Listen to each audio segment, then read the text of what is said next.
Number 5. Well, first and foremost, if you were looking for any proof that the government definitely knows more about aliens than they let on, how about from the mouth of the three-letter organizations themselves? The CIA released a tweet in 2014, obviously was meant to be taken in a joking manner, but still pretty illuminating, saying that throughout the 50s and 60s, they estimate that 50% of all sightings of unexplained aerial phenomena and UFOs were simply the CIA testing new aircraft. Out of context, the CIA admits they were behind 50% of all UFO sightings is an extremely attention-grabbing headline, and probably what I should have named this video. Would have got you to click better. And it is an attention-grabbing headline. At the time they were testing the Lockheed U-2 spy plane, codenamed Dragon Lady, which was able to fly at altitudes thought unreachable by a one-manned aircraft at the time. We know the CIA will always be a little bit more technologically advanced than they're willing to let on. That's just the nature of shadowy governments. But the conspiracy theorist in me has to wonder, is it even just the littlest bit possible that them releasing this could be a misinformation campaign? I mean, this is just what they're willing to admit, right? Who's to say what they won't admit? What if they put stuff like this out there so the next time you see something odd in the sky, you just dismiss it thinking, oh, that's just the CIA testing airplanes, instead of the more logical, reasonable answer that it's an alien spacecraft observing you from up above? And what if all I'm saying is just wild speculating and tinfoil hat level conspiracies because I'm trying to get views on video? It's more likely than you think. But them admitting they're responsible for most UFO sightings intones to me that they're aware of a lot more UFO sightings that are reported. Makes you wonder how much they research them all. Do you think they look at every blurry cell phone camera video posted to Reddit, or just the really serious ones that make the news? I'm hoping to get some answers someday, and I have a feeling that some of those answers are in this video. It won't all be wild speculation, I promise. And hey, if you want to see more alien stuff, click through. We've got boxes full of declassified documents, NASA stories, and videos that are just out of this world. Get it? So stay subscribed and stay scared, and I'll see you there. Number 4, the Guy Hoover Memo. So it's a pretty much an open book secret that the three-letter agencies have known about aliens in some way or another since they've started writing things down. They don't hide it or pretend to hide it anymore, which is nice. They finally admitted that Area 51 even exists for the first time a couple years ago, so we could all use a little openness in our day-to-day. Let's take a look at one of the FBI's most talked about and most viewed documents, the Guy Hoover Memo. And despite being one of the most seen FBI memos, it's but a single-page document that was never followed up on.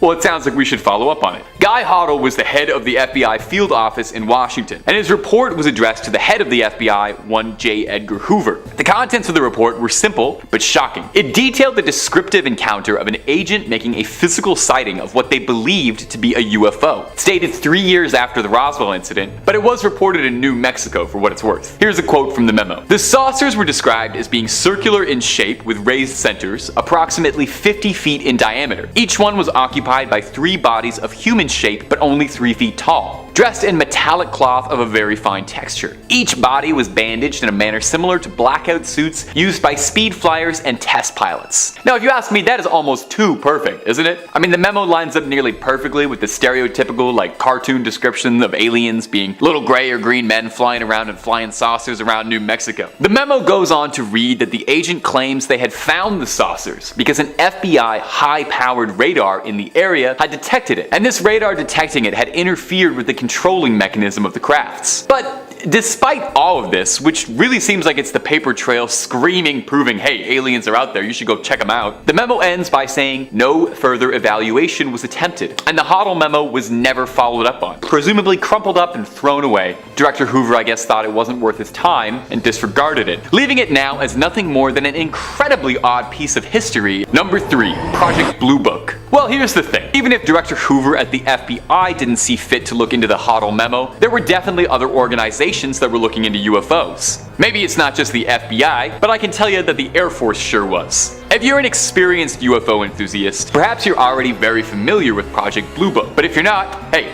let's talk about it. The project was officially started in 1952 and terminated in 1969. And the project had 2 main goals. 1. Confirm if UFOs were a threat to national security.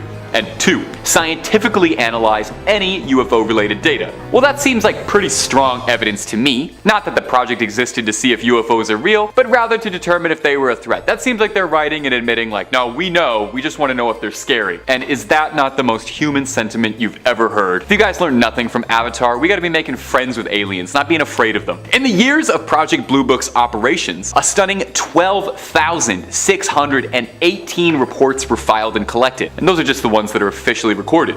Of those, interestingly, there were an individual 700 reports that were found to be unexplainable after research and intense analysis. Isn't that interesting? Now, a great number of these reports turned out to be the U-2 spy plane that we mentioned all the way back in point number 5, if you remember that far away. But that still leaves 700 completely unexplained sightings of aircraft that the USAF looked into and could not find answers for. The project was ultimately shut down in 1969, with the official explanation being given that, number 1, no UFO reported, investigated, and evaluated by the Air Force has ever given any indication of threat to our national security. And number 2, there has been no evidence submitted to or discovered by the Air Force that sightings categorized as unidentified represent technological developments or principles beyond the range of present-day scientific knowledge. And number 3, there has been no evidence indicating the sightings categorized as unidentified are extraterrestrial vehicles. Oh, well that sounds like kind of a bit of a bummer, doesn't it? They went through thousands of documents and declared that none of it was worthwhile evidence to suggest that aliens exist. Well, it's a shame that we're never going to mention any more things of the Air Force on this video, or any more things about pilots encountering aliens. I mean, that really blows. I mean, except for our next point.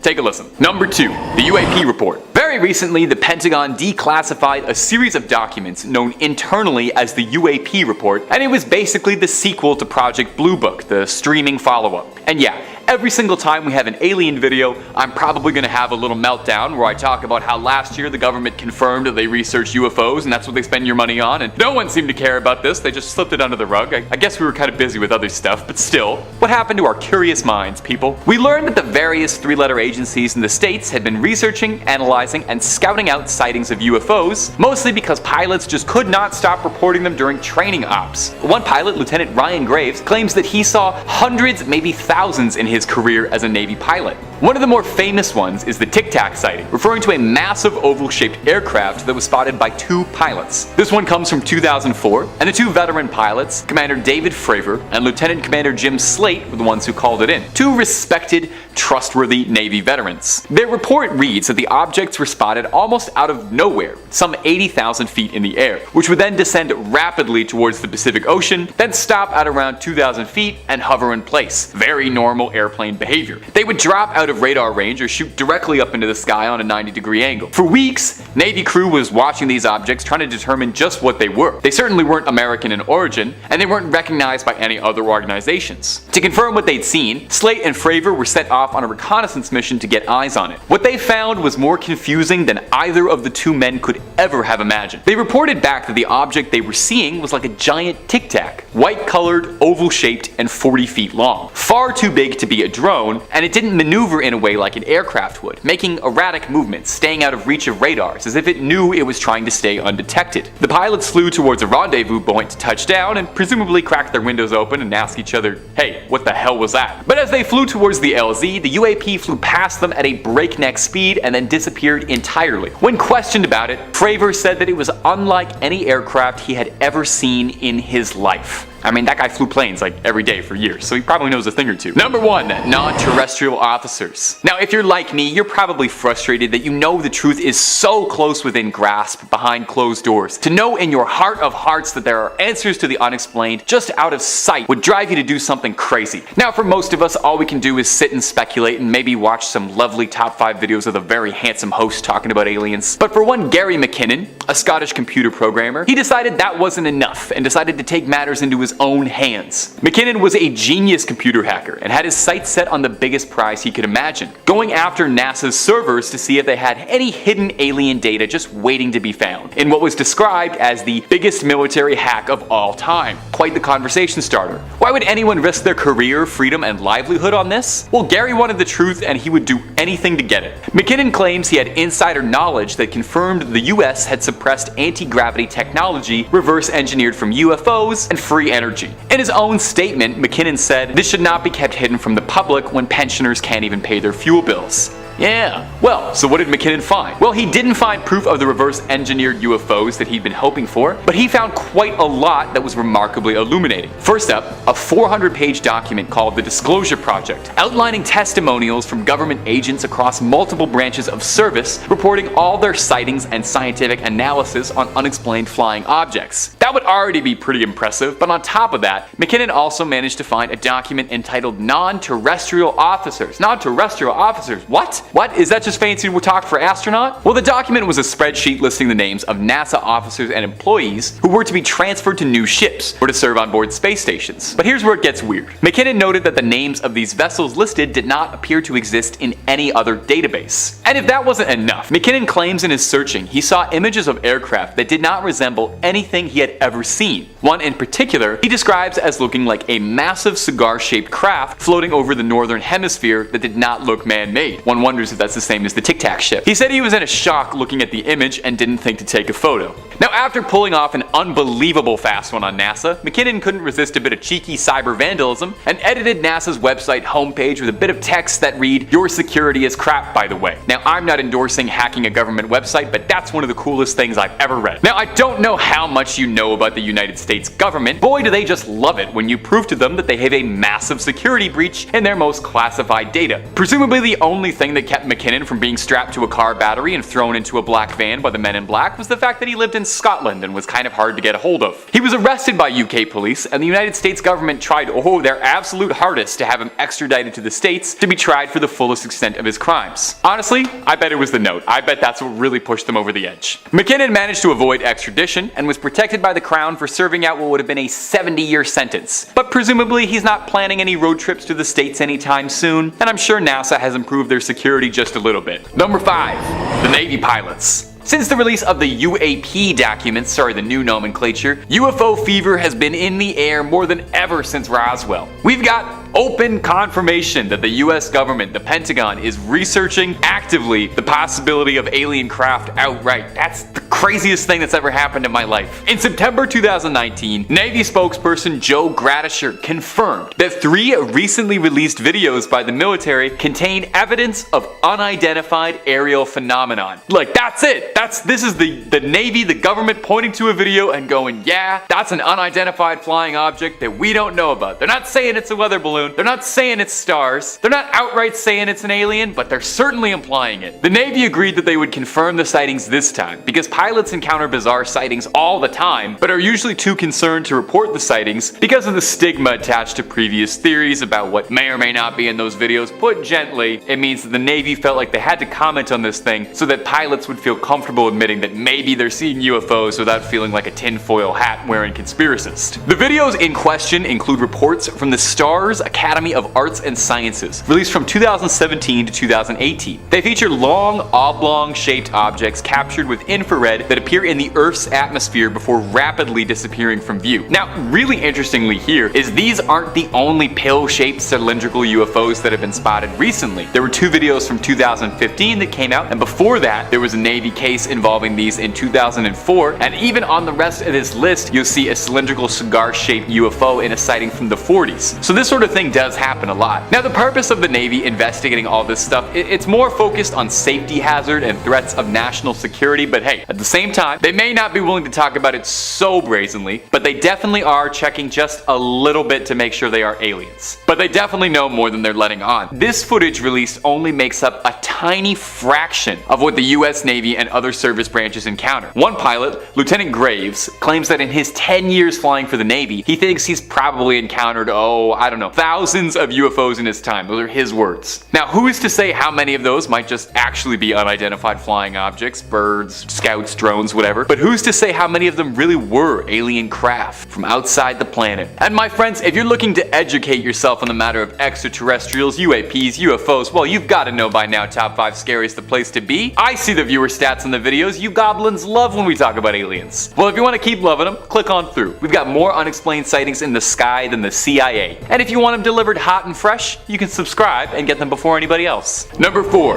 Chiles-Whitted case. The Chiles-Whitted encounter is one of the most recognized UFO encounters in American history for how surprisingly credible it seems. It happened shortly after the Roswell incident, when UFO fever was hot on everybody's minds in the States, and it was showing. The sighting occurred in the morning hours of one July 24th, 1948. The two pilots, one Clarence Chiles and John Whitted, were flying approximately 5,000 feet above Montgomery, Alabama on a clear, normal night. Flight was going well, nothing too exciting, but at around 2:45 in the morning, Chiles saw something peculiar. He noticed a dull red glowing light above and ahead of the aircraft, and it wasn't even remotely near Christmas, so it wasn't Rudolph leading the sleigh. He told Whitted that it must be a new type of army jet that was flying in front of them that neither of them had ever seen. They wanted to get a better look at it, and in a matter of seconds, well, they would, when the object flew past the right side of their plane and pulled up with a tremendous burst of flame protruding from its rear, and it zoomed upwards and onwards into the clouds. The two pilots described the object looking like a flying cigar with a cylindrical chassis and 2 decks and windows. Besides the two pilots, one passenger on the flight, one C.L. McKelvey, insisted that during his flight he saw a bright streak of red flashing lights by one of his windows. Now, Chiles and Whitted were obviously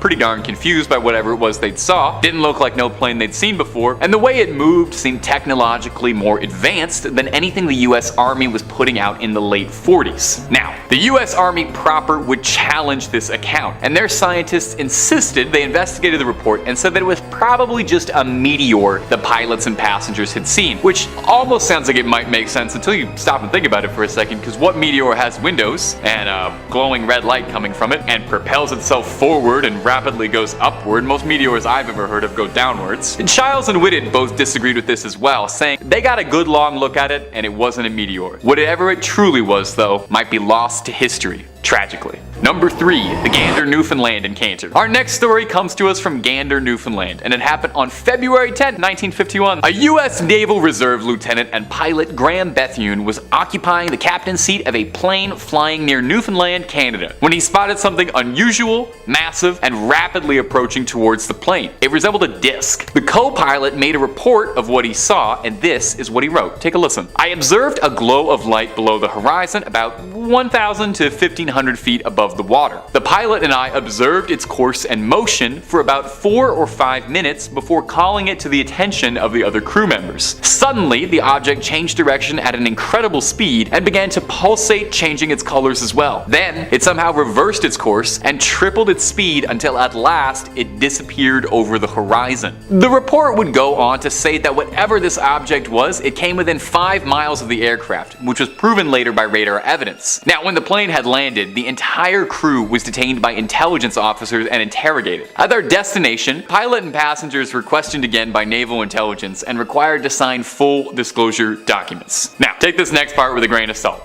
Okay? Because I only found one source on this. But apparently a CIA scientist confidentially interviewed the pilot, and during their interrogation, he showed him a photo of a disc-like object that looked extremely similar to the one they had seen flying over the Atlantic. However, during the interviews, no Navy, Air Force, or CIA men would ever answer any questions related to extraterrestrials. No one would say the word alien, no one was saying UFO, nothing like that. They were trying very hard to downplay that. So what was it then? Because it sounds incredibly suspicious that the interviewers had a photo of something that looked similar to it and weren't saying the word alien at all. Number 2. November 1986 Japanese Airlines flight. Our next one comes to us from a pair of Japanese pilots. In November 1986, Japanese Airlines Flight 1628 was heading over Alaska. Captain Kenju Terauchi and a crew of 2 others were on a flight making routine cargo deliveries to France. Captain Terauchi saw something that caught his attention when he saw blinding lights flashing off at the left and the right of the plane. Now, initially he didn't think too much of it. He thought, hey, maybe these are just US fighter jets zipping around. As his plane furthered forward, he realized that the object was flying ahead of him was of the unidentified variety, a UFO, if you will. Terauchi said that it looked like 2 spaceships had stopped in front of their faces, shooting off lights. The inside cockpit shined brightly, and I felt warm in the face.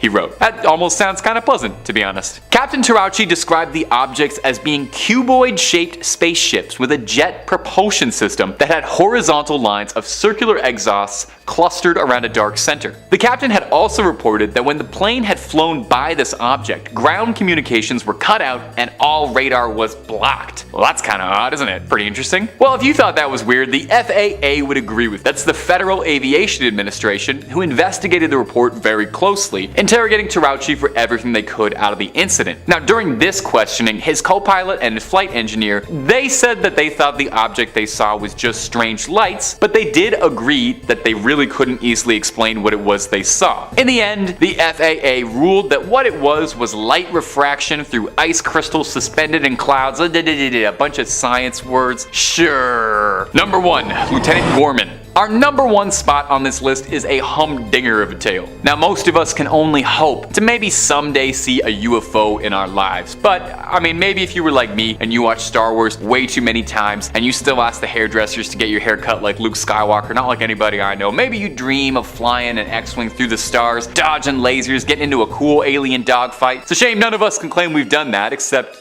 George Gorman of the North Dakota National Guard. I don't think anyone would expect there to be anything exciting happening in North Dakota, but one of the best UFO encounters in American history did. Let's take a little listen and learn about it. It was 1948, a year after the New Mexico Roswell incident, while people were still hyper-focused on little gray men and flying saucers. Lieutenant Gorman was flying a fighter jet solo around the skies above Fargo when he saw what he thought was an aircraft around 500 feet below him. He radioed his tower, but the operator told him that there weren't any other planes to be around and that it was a suspicious vehicle. So Gorman told the tower back he was going to investigate the situation and flew in within 1,000 yards to try and positively ID the subject. Gorman said it looked to be about 6 to 8 inches, clear white and completely round without fuzz at the edges, and it was blinking on and off. As I approached, the light suddenly became steady and pulled into a sharp left bank. I thought it was making a pass at the tower. Gorman then said he thought the light charged at him. He didn't want to be the first pilot to crash into a UFO, so he readied himself to avoid it, but found the object suddenly shot straight upwards in the air, directly above him, and then disappearing into the clouds. Gorman tried his best to pull up to follow along, but his plane went into a stall while he was trailing it, and the entity had vanished. Back at the air tower, 2 traffic controllers reported they also saw a light flying above the airstrip they couldn't explain, and weren't present on any flight logs. Gorman was questioned about what he saw, and he said he was convinced that it wasn't just a light, that it moved too naturally, that it moved like it was reacting to his movements,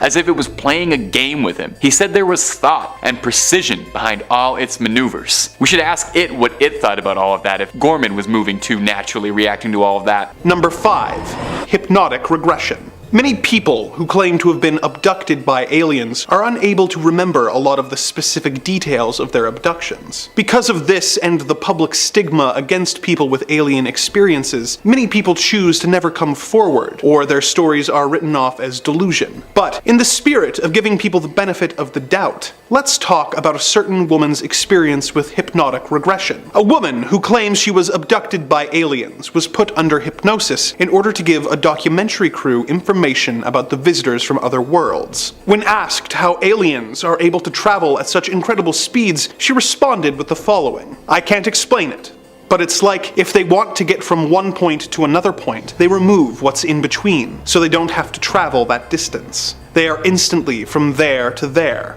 When asked why aliens are studying humans, the response was, "They are very wary of humankind. Mankind is progressing technology-wise, and soon he's going to come across technology that will allow him to peel back the layers of dimensions. And they want to know all about man for their own benefit. Man's warlike, aggressive, an animal. He's in possession of technology that is more than he is. There's no balance. And they're very wary that he's now on the threshold of many breakthroughs, one of which is peeling back dimensions. It's like an onion skin. You peel back one layer, and there's another one underneath, and another one underneath, and another one underneath. The same with dimensions. They're scared. Do aliens really study humanity out of a fear of what we will do once we discover interdimensional travel? And if so, how do they feel about all the UFOs we have apparently shot down? What do species historically do with groups that they are afraid of? What fate awaits the human race at the hands of these interplanetary visitors? Number 4. Sam the Sandown Clown.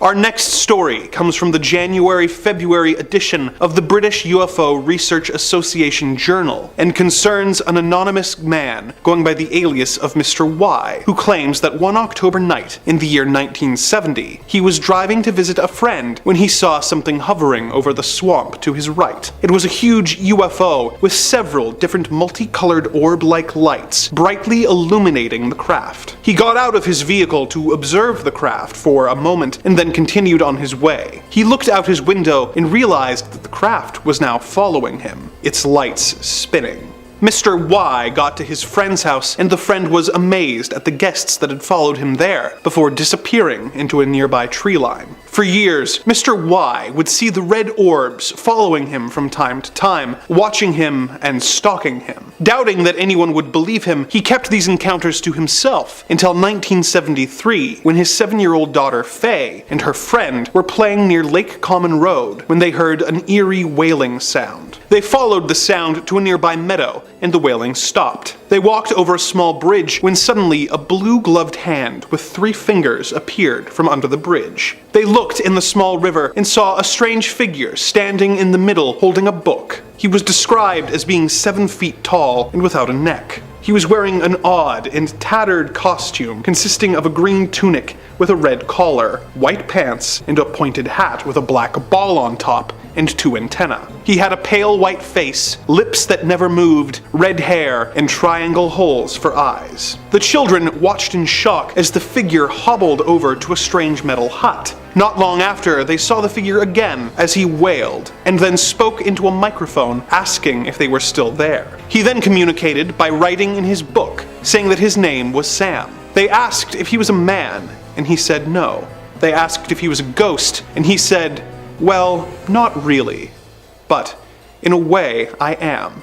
He said that there were others like him and that he was afraid of being attacked by humans. He invited them into his metal hut, which was filled with wooden furniture and elaborate knobs. The children hung out with Sam for an hour before leaving, and a year later, she told her father about the encounter, telling him that there had been men nearby fixing a post who had acted as though they could not see the strange creature. He had trouble believing her, but he had had enough experiences with aliens of his own that he had to consider the possibility that it was real. Did Mr. Y's daughter really see a strange alien in the woods, or is this just the overactive imagination of a child? In an age where spacecraft are being seen all over the world at an alarming rate, we really can't rule anything out. And what of the UFO stalking Mr. Y? What were they hoping to see, and why was he selected to be the subject of their curiosity? This mystery will likely never be fully unraveled. Number 3. Aliens take a baby. Our next entry comes courtesy of phantomsandmonsters.com and describes a 14-year-old visiting the home of some seniors and seeing something more terrifying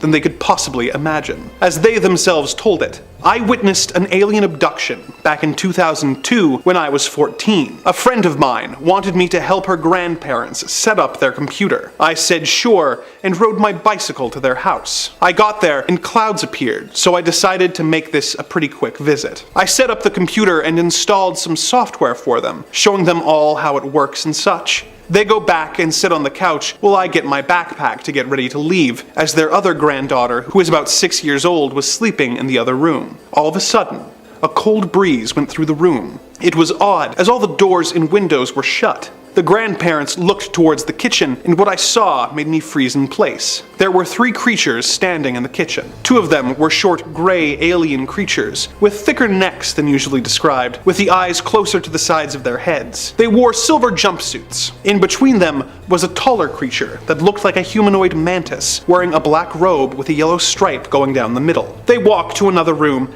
and a minute later returned with the robed creature, carrying the granddaughter in its arms. It's looking at me, and I get the feeling it knows who I am. I don't know why I got the feeling, but I did. I was very scared. The grandparents were looking at them too, but not doing anything. I thought, screw this, and fought off all the fear I could and clumsily charged towards them. I didn't even make 3 steps before the grandfather stopped me and told me they will bring her back. The creatures didn't move and continued to look at me. I couldn't get any more words out of my throat because I didn't even know what to think at this point. All of a sudden, a light stretched around them and they vanished. An odd glow remained for a few seconds before fading. After a minute of awkward silence and the grandfather repeating, "She will be brought back," soon I decided to leave. I rode my bicycle home as fast as I could while looking back, hoping that nothing was following me. I didn't sleep that night after I got home. The next day, I told my friend what had happened, and she told me it has happened before. The grandparents and other family members have tried to stop it, but to no avail. They just accepted it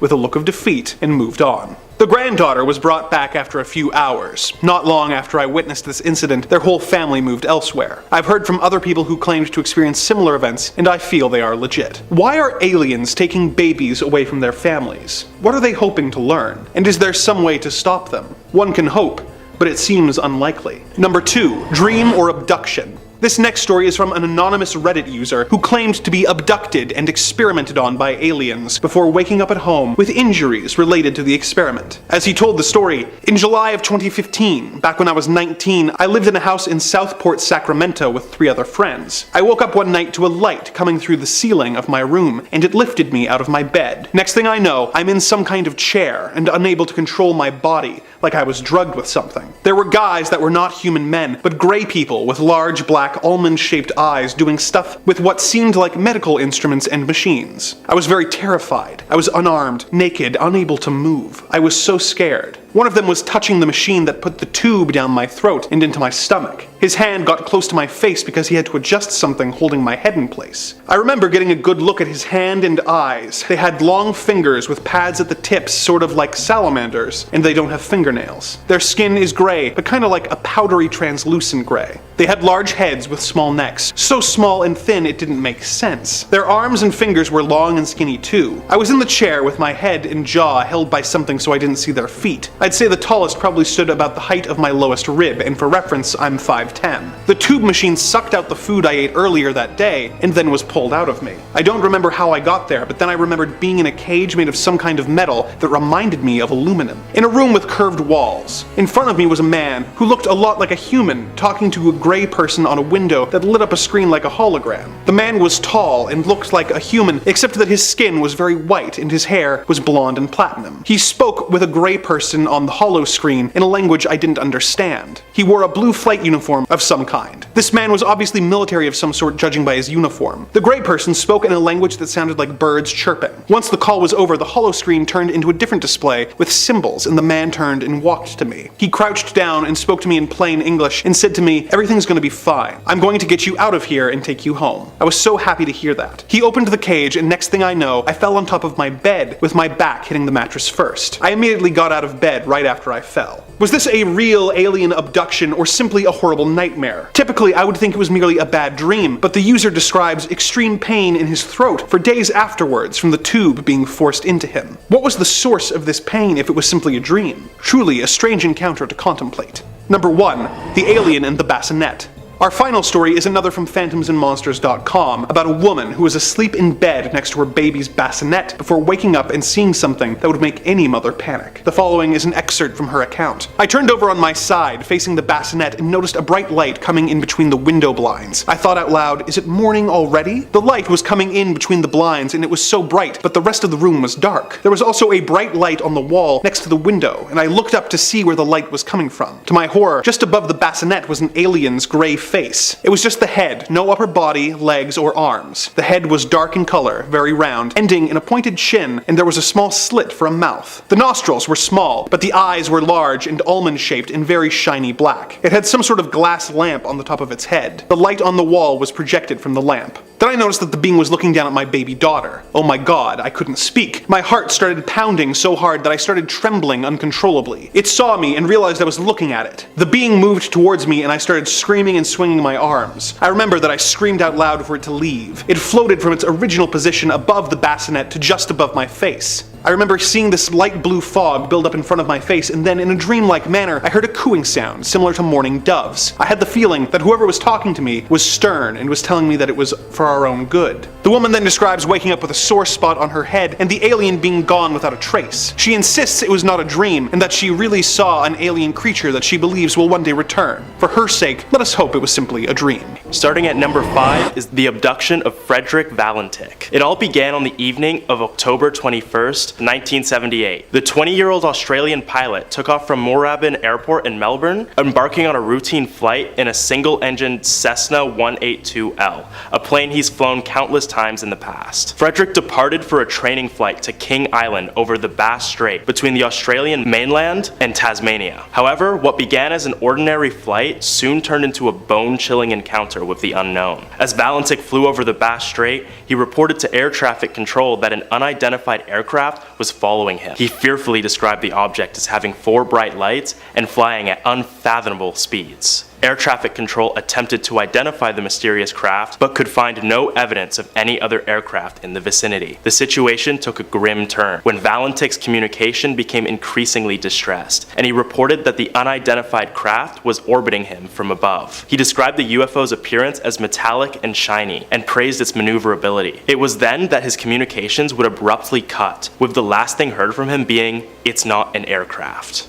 Just before the communications were cut off, a loud metallic scraping was heard from Frederick's radio. Neither him nor his aircraft were ever seen again. Speculation around Valenti's disappearance quickly spread, with theories ranging from mundane explanations such as pilot error, mechanical failure, or deliberate disappearance, to the more sensational ones involving extraterrestrial encounters. Based on the information we have, all signs point to Frederick being abducted by some sort of malevolent aliens. The reported scraping noise heard before his communications were cut, likely the sounds of the pilot's aircraft being stuffed into a UFO. The true fate of Frederick Valenti remains a mystery, but the Australian government has assumed him dead after spending many long hours searching for the missing pilot. Where do you think he might be? Let us know in the comments. Moving on, we have number 4, Travis Walton. One fateful night, November 5th, 1975. The Apache Sitgreaves National Forest in Arizona, USA. Travis Walton, a 22-year-old logger, and his crew were returning home after a long day of hard work when they noticed some sort of metallic, glowing disc in the sky. Curious to see what it was, Walton and crew drove closer to the flying object. Once they got close enough to investigate, the forestry worker left the car to get a closer look and approached the hovering craft. Witness accounts vary on exactly what transpired, but the consistent chilling detail was that a bright blue-green beam of light suddenly emanated from the UFO, striking Travis and sending him flying several feet backwards, knocking him unconscious. Seeing this, his crew immediately fled the scene, assuming the blast of light killed Walton, leaving him behind. And before you go in the comments calling Walton's friends fake, don't worry. They returned a few minutes later, only to find that both Travis and the UFO had vanished. The crew was quick to report the incident to the local authorities, and a massive search operation was launched to find Travis Walton. No matter how hard anyone looked, nobody could find him. That was until 5 days later. Travis would reappear, disoriented and confused, in Heber, Arizona, nearly 30 miles away from the original abduction site. But the story he had to tell of the intervening days is the truly chilling part of this tale. According to Travis, after being struck by the beam of light, he awoke aboard an alien spacecraft. He described encountering beings he could only describe as humanoid, but with large bald heads and enormous black wraparound eyes. He reported undergoing a grueling medical examinations and being surrounded by strange technology aboard the craft. During his captivity, Travis experienced some form of telepathic communication with the beings, claiming that they conveyed a sense of curiosity and concern, as if they were studying him. Despite all of this, Travis said that he never felt physically harmed by the entities. After what seemed like mere hours to Travis, he found himself back on Earth, disoriented and unsure of where he was and unaware of how much time had elapsed. Travis Walton's encounter with aliens remains one of the most infamous abduction stories of all time, and has certainly earned its place on this list. Next up at number 3 is the many abductions of Russ Kellet. And yes, that's right, you heard many. In fact, Russ Kellet, a 58-year-old man from North Yorkshire, claims he's been abducted upwards of 60 times, and those are just the ones he remembers. The first time Kellet was abducted was when he was 16, when he was traveling home on his motorcycle until he saw a strange tunnel that he'd never seen before. Curious, he drove through the tunnel being faced with a bright light, and then the next thing he remembers is lying down on an operating table, surrounded by 15 feet tall alien men. He related their appearance to Dracula, minus the fangs. Kellet reported that the Dracula doppelgangers pushed a tube down his throat and pumped a mysterious liquid into him. He claims made him a super soldier. He recalls checkered rooms and special glass orbs used to control the navigation of spaceships, and has made several sketches of the parts of his abductions he remembers. Ever since that first abduction, Russ would battle in a multitude of intergalactic wars and conflicts, so he claims, having fought all sorts of different aliens, such as one race of aliens called the Dragos, which are tall and scaly and have dragon-like heads. After the aliens are satisfied with his work, they wipe his memory and send him back to Earth. These missions would vary in length, between lasting for days to lasting for years. However, from the perspective of us on Earth, he is only gone for hours at a time. His explanation for this was that time moves differently on the planets he's sent to fight on, where a day on one planet could be mere seconds on Earth. Skeptics were quick to dismiss Russ's accounts of his second life as an alien super soldier, but he claims he has proof. Last year, Russ was able to capture footage of what he says are several UFOs, the same ones that have been abducting him and taking him to the corners of space to fight space wars. Whether or not his outlandish story is true is for you to decide, but me personally, I'm not signing up to be drafted for any intergalactic wars. Moving on to number 2 is the most iconic abduction story of all time, the Barney and Betty Hill incident. The Barney and Betty Hill incident, which occurred on the evening of September 19, 1961, is one of the earliest and most influential cases of alien abduction in UFO history. The Hills, a married couple from New Hampshire, were driving home from a vacation in Canada. As they drove through the White Mountains of New Hampshire, Barney noticed a bright light in the sky that appeared to be following the couple everywhere they went. Out of concern, Barney pulled over to get a better look of the object through binoculars, and to their astonishment, they saw what appeared to be a disc-shaped craft with multicolored lights hovering in the sky.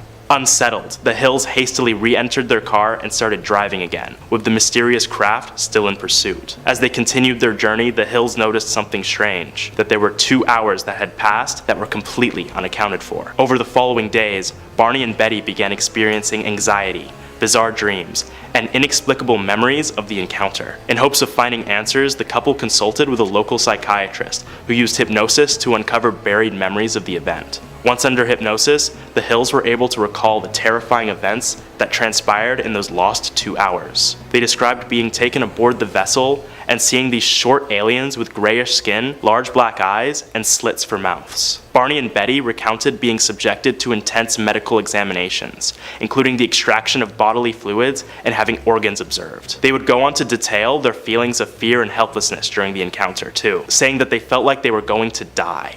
A great reminder of why we use anesthesia before performing surgeries, guys. After the media picked up their story, the Hills' lives changed dramatically. They faced both support and skepticism from the public, and their story ignited a broader fascination with UFOs and extraterrestrial life worldwide. Despite the enduring controversy surrounding their account, the Hills remained steadfast in their belief that they had indeed encountered beings from another world. Until their passing, they maintained their version of events, and their story has become a touchstone for anyone interested in investigating UFO abductions. What do you guys think? The story is just a hoax, or has it got some credibility? Comment below your thoughts and let me know. Finishing off at number 1 is the Berkshire County incident on the night of September 1st, 1969 in Berkshire County, Massachusetts. Multiple witnesses reported a series of UFO sightings and encounters. Residents all over the town recount seeing a UFO flying above and around Berkshire County, with statements remaining consistent with one another, making this one of the most plausible UFO abduction stories of all time. The most significant incident relating to this UFO involved 2 separate families who claimed to have experienced a close encounter with the unidentified craft. According to the witnesses' accounts, around 9 p.m., Tom Reed, a 9-year-old boy, was driving through the woods with his mother, grandmother, and younger brother. Suddenly, they would see a bright object descending from the sky. In response, Tom's mother stopped the car and they watched the object, which was about 40 feet in diameter, hover above the ground. Then, the next thing the family remembered was being in a different location entirely. They claimed that they were now about a mile down the road and the UFO was gone. The family would go on to report that in the following years, they experienced recurring nightmares and strange encounters, suggesting possible ongoing contact with the extraterrestrial entities. Other families in the town reported similar occurrences and UFO sightings around the same time.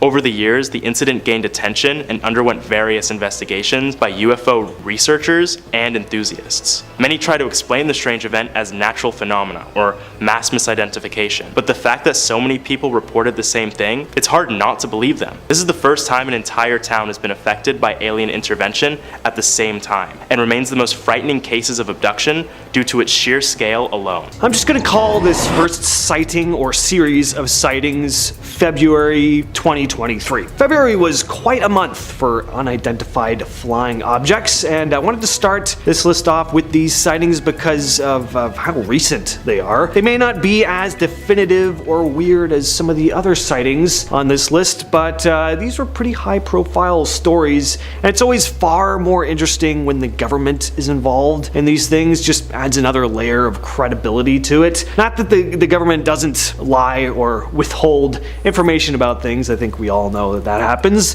but the fact that it's being reported on so heavily means it's pretty big news. So, the story here is that several mysterious high-altitude objects were shot down in February of 2023 over various airspaces. We had objects being spotted in Canada, United States, Latin America, China, Eastern Europe. It started when several unidentified objects were shot down over Alaska, the Yukon, and Lake Huron. The general of NORAD, Glenn D. Van Herk, made a statement saying the objects could be benign, but it wasn't 100% sure. When asked if they could be of alien origin, though, that's the question we're all digging to ask, he said he just wasn't ruling anything out. I'm just interested by this. It really seems like the government and military agencies are starting to become more open to the idea of extraterrestrial life, or maybe some of them already are fully aware of their presence. Either way, though, it seems like it's being discussed more. It's not being written off as nonsense like it has been in the past. So just that aspect alone is interesting to me. Now, here's another interesting thing about these cases. There were recovery attempts made, to find these objects that had plummeted towards the Earth. Unfortunately, they all landed in areas that aren't all that accessible, so it made for a pretty difficult recovery process, and the missions were pretty soon abandoned. Now, that's what they say, but what if the government actually did recover something that they just aren't ready or even willing to show us? Could be the case. You never know. Next up, we have the UAMUA. UAMUA, that's a hard word to say. I'm gonna try not to say it too many times on here. Old news with this one, right? It's that weird cylindrical object that was spotted flying through space. It's definitely been talked about plenty of times, including on this channel, I'm sure, but it's a recent article dated March 7th of this year that I'm referring to here. So, like I said before, I think when the government, military, or academics get involved with UFO type stories, it just makes it far more interesting to me. Not that I'd totally disregard some farmer in Ohio saying he was probed by a little gray, bug-eyed alien, but I don't know, people like attention sometimes. And a recent article written by Sean Kirkpatrick, head of the Pentagon's AARO, or All Domain Anomaly Resolution Office, which specializes in unidentified flying objects, and a Harvard professor named Avi Loeb, they discussed the possibility that objects such as UAMUA, spotted back in 2017, could be of alien origin. So pretty exciting. I mean, these are two learned, intelligent people writing an official document theorizing the possibility of alien life. I mean, that's just cool. The article does say, however, that the objects, like the UAMUA, could be, quote, a parent craft that releases many small probes during its close passage to Earth. So probes observing Earth could be good or bad or neutral, depending on whether you're a glass half empty or half-full type person. Now, they didn't just discuss that object, they were looking at a variety of unidentified objects or probes, and they wanted to speculate that these crafts could potentially power their batteries from starlight, and that maybe Earth's water could be fuel. It's pretty wild stuff, and yes, a lot of it is speculative, but the fact that a highly respected scientist that spent, 20 years studying physics is proposing these ideas, pretty fascinating. Something I also want to mention about people who are just very skeptical about aliens even showing any interest at all in Earth. You'll hear them say stuff like, well, extraterrestrial beings with all this advanced technology, they just wouldn't be interested in anything we're doing. It'd be like, God observing ants or something. And who's to say, first of all, that God doesn't like observing ants? And, even if that is the case, I mean, like, how can you really know that for sure? How on earth could we possibly know what beings from another planet are interested in? We don't know what kind of hobbies they have. It's also kind of counters their other argument, because it's like, yeah, spacefaring extraterrestrials would be leagues ahead of us in terms of intelligence, but I know what they're thinking. I know what they like. Just doesn't make any sense. The Texas Zoo creature. So we take a look at a lot of UFOs on this channel, so I thought I'd change it up a bit and take a look at a bizarre looking creature instead. This picture was taken just 1 year ago, back in May of 2022. It was taken by a security camera at a zoo in Amarillo, Texas at around 1:30 a.m. A bizarre figure was spotted on a security camera, and before you say it's just a lion on its hind legs, which would also be pretty freaky, mind you, this figure was outside of the zoo, so it's not one of the animals unless one of them escaped. Now, why am I putting this on an alien list? A lot of people think it looks like a werewolf or Sonic the Hedgehog or something, but I don't know. To me, it looks pretty alien. Look at the elongated back part of the head. It almost looks like a xenomorph from Alien or something. Plus, I find the presence of alien life to be far, far more likely than werewolves or other kinds of fantasy-based creatures like that. I mean, like, who knows, but there's a lot of unexplored space out there and a lot of explored space here on Earth. I think we'd have spotted a werewolf by now if they existed. There's also a big chance that this could just be a trick of the camera. Security footage can be kinda janky sometimes, or perhaps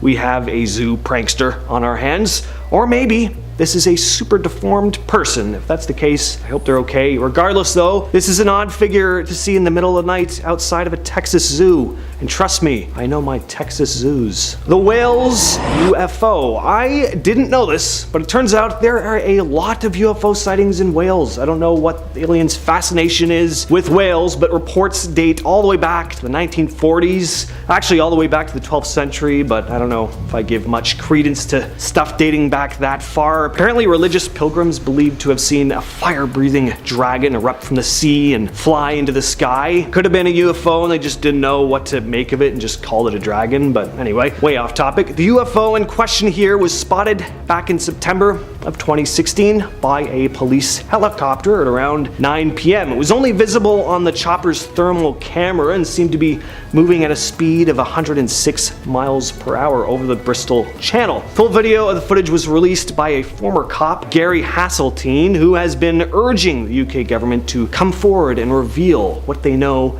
about UFOs. What's also interesting about this one is that the object was moving against the wind, so it is or was being operated one way or another. It's not like it was some object caught up in a wind current or something. Police also stated years after the event that it could have possibly been a drone, but they were struggling to keep up with it, so it'd have to be a pretty fast one. There are drones that reach that 100-mile-per-hour speed, but they're pretty high-end. Your common drones clock in at around 45 to 70 miles per hour, so again, who knows, but it's possible. And coming in at our number one spot, we have aliens in Bolivia. I wanted to finish off with this one because we have reports of both your typical UFO sighting and reports of actual aliens being spotted here, so we're getting some real bang for your buck with this one. The story just happened back in March of this year, and it all started when residents of a small village in the La Paz area of Bolivia claimed to have spotted a mysterious green light in the sky. A bunch of people pulled out their phones and started filming. They were in absolute awe and said it looked to be some kind of alien spacecraft. And then 2 days later, little people were spotted running around the town at night. One villager named Rita Marquez reported to news outlets describing the creatures as little, almost like goblins, and is quoted saying they were miniature beings, like those little people who appear to children. And it felt like something creepy was happening, like they were welcoming their friends, you know? Now, I'm not sure exactly what she means by that, but it's definitely odd. This bizarre situation all culminated with several residents claiming to have found one of the small creatures curled up dead in a gutter one morning, the body of which soon vanished. So, we clearly have a lot going on here. Weird lights in the sky, possibly even an aircraft spotted, little beings running around the streets at night, a dead one, unfortunately. It's all pretty weird, and sure, it's possible it's just a hoax or even maybe mass hysteria, but there's also a good chance that it isn't. I love stories like this where there are multiple witnesses. Again, it adds another layer of credibility to the whole thing, because obviously it's a lot harder to organize a hoax and get multiple people involved. People talk, you know, they let secrets out. Another interesting thing about this one is that authorities did get involved and told the villagers to kind of stay hushed about the whole incident, so maybe they just thought everyone was nuts and didn't want to spread misinformation, but perhaps there is something going on here that they need to cover up for one reason or another. Either way though, something happened. Are they among us?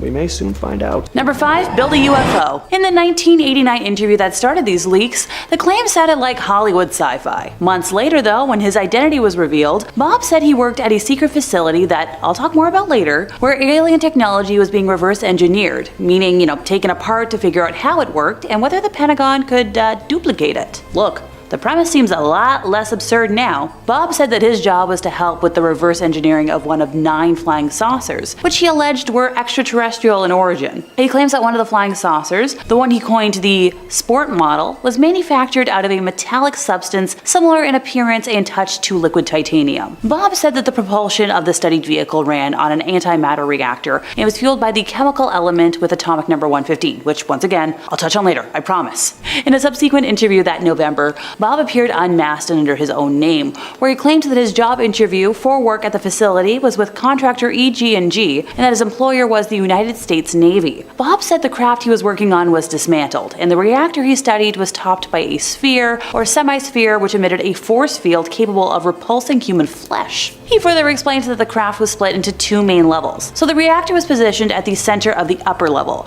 with an antenna extending to the top, surrounded by 3 gravity amplifiers. These were connected to gravity emitters on the lower level, which can rotate 180 degrees to output a gravity beam or anti-gravity wave. In 1989, Bob said the seeds of the saucer he saw were approximately tiny human-sized, and that he had seen alien cadavers of a corresponding size. He's mentioned that the main craft he worked on would aim its belly to the target, and then bring all of the amplifiers to power and fly off in that direction, with the belly or bottom forward. If that description of a spacecraft tilting sounds familiar, I'm assuming you're familiar with the gimbal UFO? So the Pentagon released the video back in 2017, where naval pilots encountered a fleet of the unknown craft off of the coast of Florida in 2015, and have since had dozens of similar encounters. So in that specific video, there's a mechanistic turn against the wind without deceleration, which means a craft without rotors, heat signatures, tail fins, and no tail number, and it was moving in a way that is counterintuitive to aeronautics. So when Bob saw that video, he said it had to be a gravity-propelled craft, which mimics the propulsion system that he described. So okay, if you don't believe me on that one, how about we look at another now famous UFO incident, the 2004 Tic Tac encounter. I've talked about this many times. So the Navy pilot who engaged the Tic Tac, Black Ace's commander Dave Fravor, says he doesn't believe the astonishing craft was made on Earth and that the propulsion might be anti-gravity. So when Bob was shown the Tic Tac video for the first time, it immediately reminded him of the sport mode, which, like I said, that was his name for the craft stashed in the desert. And he says it's the exact same propulsion system. Former Pentagon intelligence officer Lou Elizondo was in charge of ATIP, the secret Pentagon study. He told the I-Team one goal of the project was to determine the physics of UFOs, how they can achieve the seemingly impossible. The military came to believe that the craft relied on special metamaterials, stuff that can't be made with known technology. And hey, Bob made similar claims decades ago and was ridiculed. So what do you know? Now the Pentagon's on the same page all of a sudden. Number 4, what is Area 51? So sure, today everybody knows that Area 51 is the common name of a highly classified United States Air Force facility within the Nevada Test and Training Range. As a remote detachment administered by Edwards Air Force Base, the facility is officially called Homey Airport or Groom Lake, depending on who you ask. Okay, I feel like I'm forgetting something. Don't tell me. I'm sure it'll come to me eventually. Oh, I got it. It's home to all things unknown, and lots of alien and UFO believers, such as myself, are pretty sure that that's where all the flying discs and more tend to be housed. It's commonly thought to support the development and testing of experimental aircraft and weapon systems. Now, it has never been declared a secret base, but all research and occurrences in Area 51 are top secret or sensitive compartmented information. So make of that what you will. The CIA only publicly acknowledged the base's existence on June 25th of 2013, following a Freedom of Information Act request filed in 2005 and declassified documents detailing its history and purpose. So, how does Bob play into all this? Well, we're gonna go back to 1989 when he appeared in that interview with investigative reporter George Knapp on Las Vegas TV station Klaus under the pseudonym Dennis and with his face hidden to discuss his employment at S4, a subsidiary facility he claimed exists near the Nellis Air Force Base installation known as Area 51.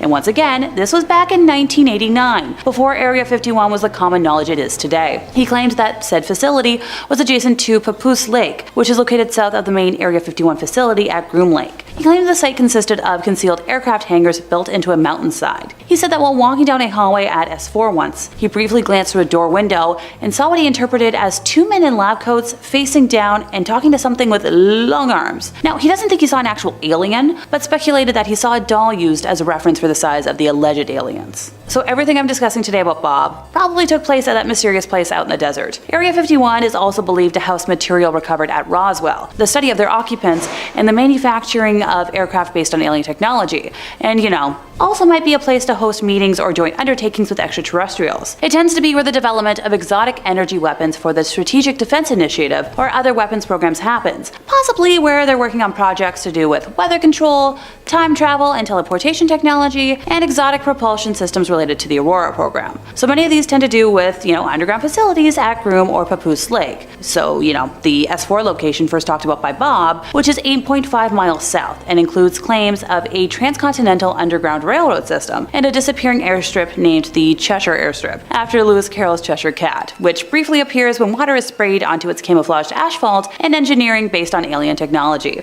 Number 3, contact with Zeta Reticuli. So Bob has claimed that during his, joining the program, he read briefing documents describing the historical involvement of Earth for the past 10,000 years with extraterrestrial beings described as gray aliens from a planet orbiting the twin binary system Zeta Reticuli. As of September 2019, no extrasolar planets have been found in the system, according to government experts, but we all know that they can lie to us about that. So for the uninitiated, what the heck is Zeta Reticuli? So this is a wide binary star system in the southern constellation of Reticulum. From the southern hemisphere, the pair can be seen with the regular eye as a double star in very dark skies. Based on parallax measurements, this system is located at a distance of about 39.3 light years from Earth. Both stars are solar analogs that have characteristics similar to those of the Sun. They belong to the Zeta Reticuli moving group of stars that share a common origin. So you might be asking, okay Alexa, what does this have to do with aliens? So does anybody remember Skinny Bob?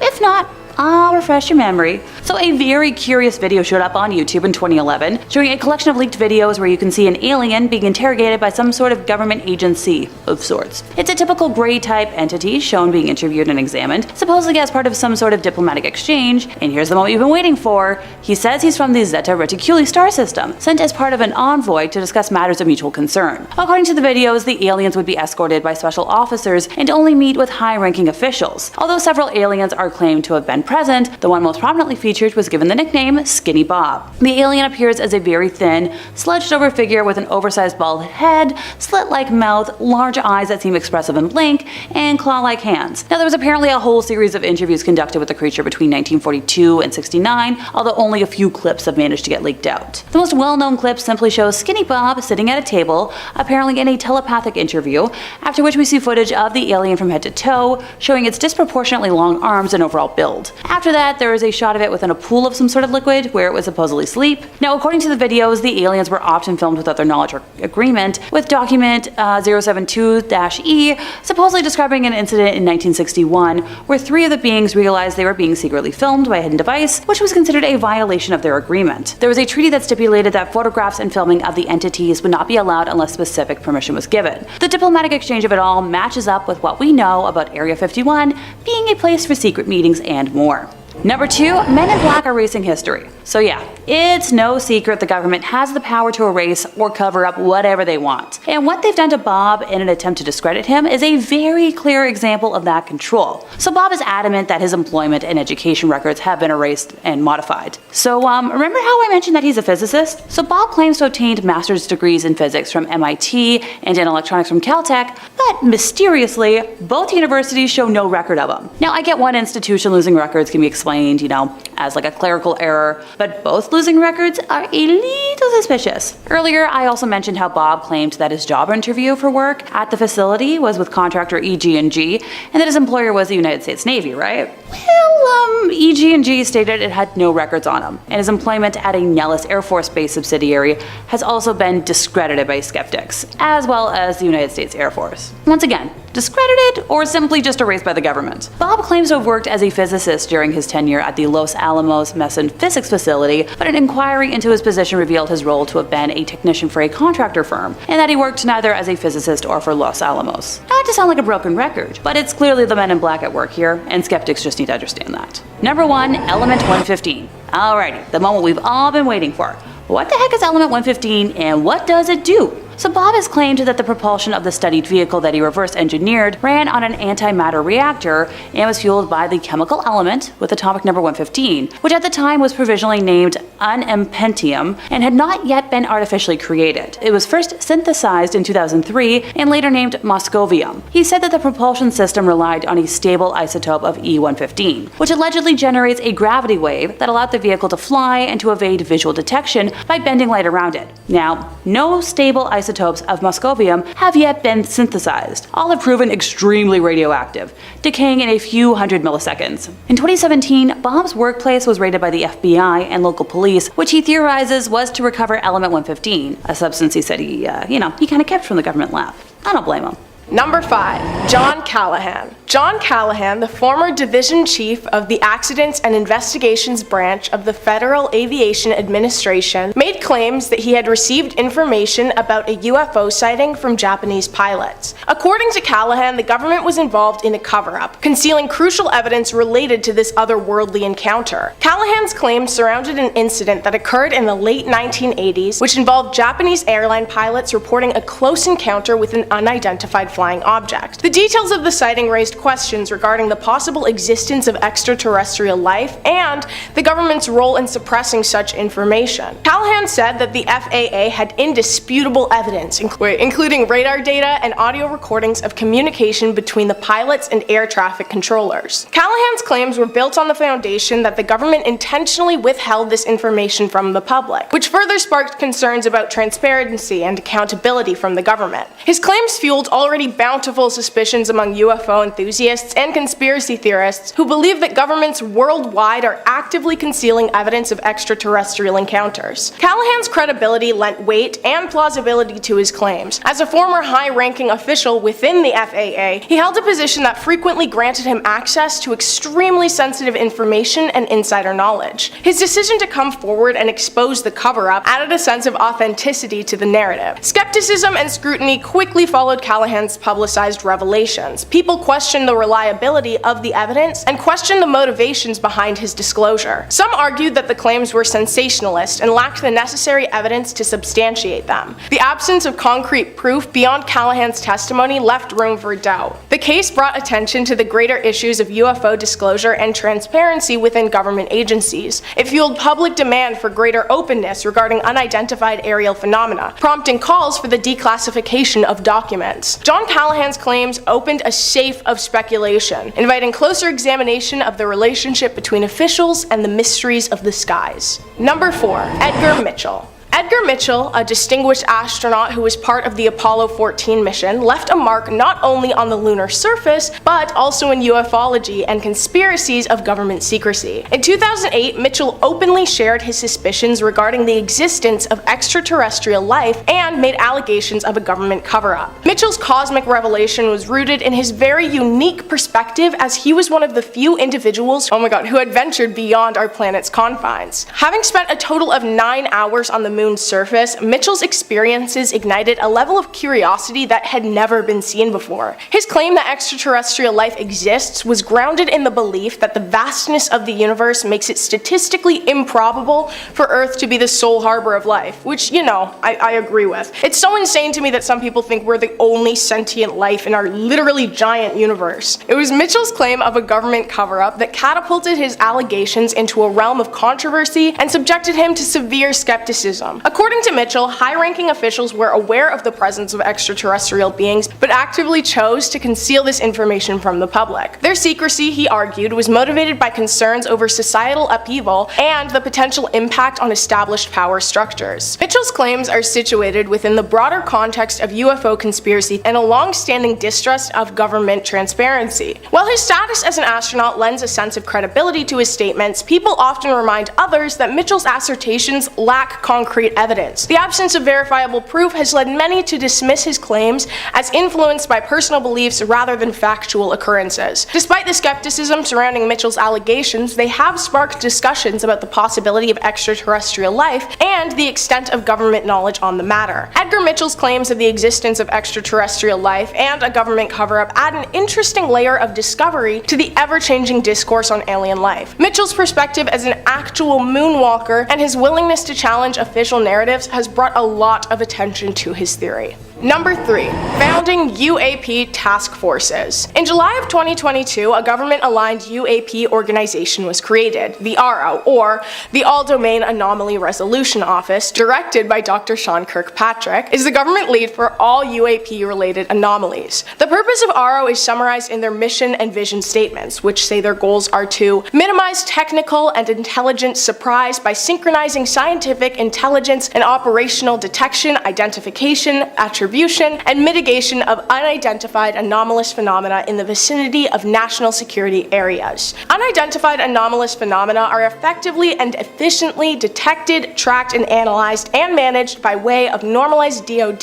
intelligence community, and civil business practices, by adherence to the highest scientific and intelligence tradecraft standards, and with the greatest transparency and shared awareness. ARO reviews reports of UAPs and has received hundreds of reports. Dr. Kirkpatrick estimates that they receive 50 to 100 reports each month. They investigate each and every video and report using their scientific resources. The ARO reports to Deputy Defense Secretary Kathleen Hicks. It's the first government office to be tasked with synchronizing efforts across the DoD and the interagency to collect, report, and analyze UAPs. They are taking a collaborative, objective, data-driven approach to their mission. The ARO has a website that anyone can visit to check out all of this information for themselves. There are countless videos of UAP sightings posted to the government-backed website. They are also working on a government personnel sighting report program from current and former government employees who have any knowledge of UAP. ARO replaced the Unidentified Aerial Phenomena Task Force, UAPT, which ran from 2019 to 2021. I personally think that the ARO is pretty cool. Oftentimes, alien conspiracists are shamed for not believing in science, but having an accomplished physicist show so much passion and determination for getting answers reminds all of us what science is really about. It's about understanding the worlds around us, asking questions, making theories, and of course, staying curious. Number 2. David Grush. David Grush is a decorated Afghanistan soldier and former Air Force intelligence officer who worked at the NGA, the National Geospatial Intelligence Agency, and at the NRO, the National Reconnaissance Office. He is an accomplished man who is extremely knowledgeable of all of the events and conversations that are taking place in government settings, especially surrounding UAP and Inhumans. David claimed that he was informed of a multi-decade Pentagon program that sought to locate, collect, and reconstruct UAP. He interviewed interviewed over 40 co-workers in 4 years and came to the conclusion that the government is currently in possession of UAP. He said that he actually knew the exact location of some of the technology, as the information was provided directly to him. David claims that the program is funded above congressional oversight, being bankrolled by a misappropriation of funds. He also claimed to be aware of colleagues who had recovered from non-human biologics derived from UAP crashes. He claims that his testimony was based on information given to him by trusted individuals who all had a long-standing record of legitimacy. He said that the sources shared proof in photographs, documentation, and official oral testimonies. When asked if he had known of anyone who lost their lives due to inhuman materials, Gross responded, "I directed people with that knowledge to the appropriate authorities." Okay, a little sketchy, and the whole thing sounds a little off to me. Members of the government have come forward, painting David as a madman who doesn't know the difference between real and fake, but David was accompanied by 2 officers who both corroborated his story. Is it possible that David was telling the truth? Is there an organization that is currently conducting alien testing right under our noses? All I will say is that David's claims sound eerily familiar. The fact that David came forward with this testimony and was immediately labeled as an insane pathological liar shows how concerned the government is with becoming an object of suspicion. Painting people as crazy is a pretty common deflection tactic. I mean, how many times have you heard gaslighting being thrown around this year? Number 1, Colonel Philip J. Corso. Alright, so this is the extraterrestrial tea on Colonel Philip J. Corso and his wild claims from the book The Day After Roswell, which was co-written with William J. Burns and dropped in 1997. Get ready for a trip to the Roswell UFO incident in 1947, you know, the one where a UFO allegedly belly flopped near Roswell, New Mexico. So, Colonel Corso was not your average colonel. He said he was part of the Foreign Technology Desk at the Pentagon. His job? To dive into the mysteries of foreign tech, but he claimed he wasn't just handling your run-of-the-mill gadgets. He was knee-deep in overseeing the distribution of alien technology and rubble from none other than the very, very well-known alien debris site, the Roswell crash. According to Corso, the waste and debris from the Roswell crash is akin to a sci-fi garage sale. Fiber optics, night vision gear, and integrated circuit chips. Corso said that the military came down on the public spread of information and started a covert program to reverse engineer the found out-of-this-world contraptions. Suddenly, lasers, microchips, and Kevlar became a weapon science experiment. It's like the current Roswell gift shop, but with an added twist of Cold War strategic advantage. Corso wasn't shy about talking about his experience working with these found objects. Okay, he shouted from the rooftops that alien tech infusion into our everyday gadgets was a game changer. Lasers, thank you Roswell. Microchips, yep, Roswell too. Kevlar, you guessed it, straight from the advanced alien tech that landed in our feeble desert. He even claimed that these advancements gave the USA their upper hand during the Cold War, because if humans do anything well, it's turning things into weapons. It's like we just can't help it or something. According to Corso, the government wasn't ready to disclose the intergalactic discovery to the public. There was apparently a full-blown government cover-up, and he insisted it was all orchestrated to keep the public in the dark about the true origins of these mind-blowing advancements. The military, according to Corso, was like the secret funder and provider of gifts, like Santa of the alien world, quietly slipping extraterrestrial tech-filled packages to defense contractors and researchers without a whisper of the extraterrestrial origin. The Roswell incident and its aftermath are a wild ride through the unknown. Buckle up, space enthusiasts, because Colonel Corso took us on a trip from a crashed UFO to lasers and microchips with a side of government secrecy. Who needs Netflix when you've got Roswell, right? And we're starting things off with This video, and if you're a really good top 5 scary fan, maybe you'll recognize some of these. But since I aired that last video, way more weird stuff has happened, so it only seems fitting that we'd run through it once again. Starting on February 10th, yours truly's birthday by the way, there was a pattern of incredibly bizarre happenings in the skies, and some very, very dodgy answers from government officials who refused to confirm or deny anything, which always seems more suspicious than less. So here's a quick Cole's Notes play-by-play of the last few weeks. On February 10th, US fighter jets brought down a still unidentified object over the coast of Alaska. This object has not been confirmed what it is at all or identified, but it's been confirmed as not being a balloon. Okay, that's one thing, only 1 million left to go. One official referred to it as being the size of a small car, which is definitely beyond strange. You think you would see that flying around? This single event would probably be enough to set tinfoil hats on fire and keep me in business for the next few years making videos about conspiracies, but the literal next day on February 11th, a UFO was shot down over Canada, around the Yukon. That's the big territory up on the left, right by Alaska. A US fighter jet downed this one, and it was described as being smaller than the first and cylindrical in nature, which is gonna come up a few times before this video is done, so hold on to that thought, there's still more. February 12th, we had something bizarre shot down over Lake Huron. An object that first appeared over Montana reappeared on Sunday before being shot down with an octagonal structure and strings hanging off of it, but it wasn't carrying anything, which is bizarre. And then over Billings, Montana, there was something very bizarre that was seen falling from the sky, leaving a thick orange chemtrail, and residents were left in the dark about it. Local residents wondered just what it was, and some Redditors in a group noticed around the area that there had been an increased military presence since the sighting. So just what is going on around here, there, and just about everywhere? But if you can't wait at all, and you just want to watch alien videos all day, I agree with you. That's what I do every single day, and it's a great way to live. We've got loads of alien and UFO vids, NASA conspiracies, all the things they don't want you to know. And if that ain't your jam, we got scary stories, horror movies, monsters, cryptids, true crime, just about everything spooky under the sun and above it. So stay subscribed to Top 5 Scary, but most importantly, stay scared. And keep watching this video because I got way more weird stuff coming up for you. Number 4, the Tom DeLonge sighting. If you're a UFO enthusiast, then you know that one of the leading names in UFO research and discovery right now is Tom DeLonge, the nasally voiced frontman for pop punk project Blink-182. And if you didn't know that, now you do.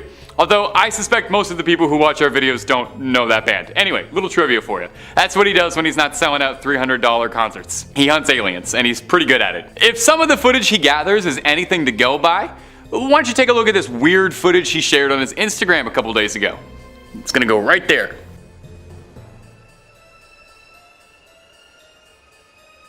Pretty darn weird, huh? If that isn't one of the most clear, close encounters I've ever seen, I'm not sure what is. You can practically trace the outline of the flying saucer. It looks like the platonic flying saucer, like the one we all imagine when we close our eyes. I can almost see the little green man inside. On his Instagram, DeLonge wrote this caption: "Enjoy.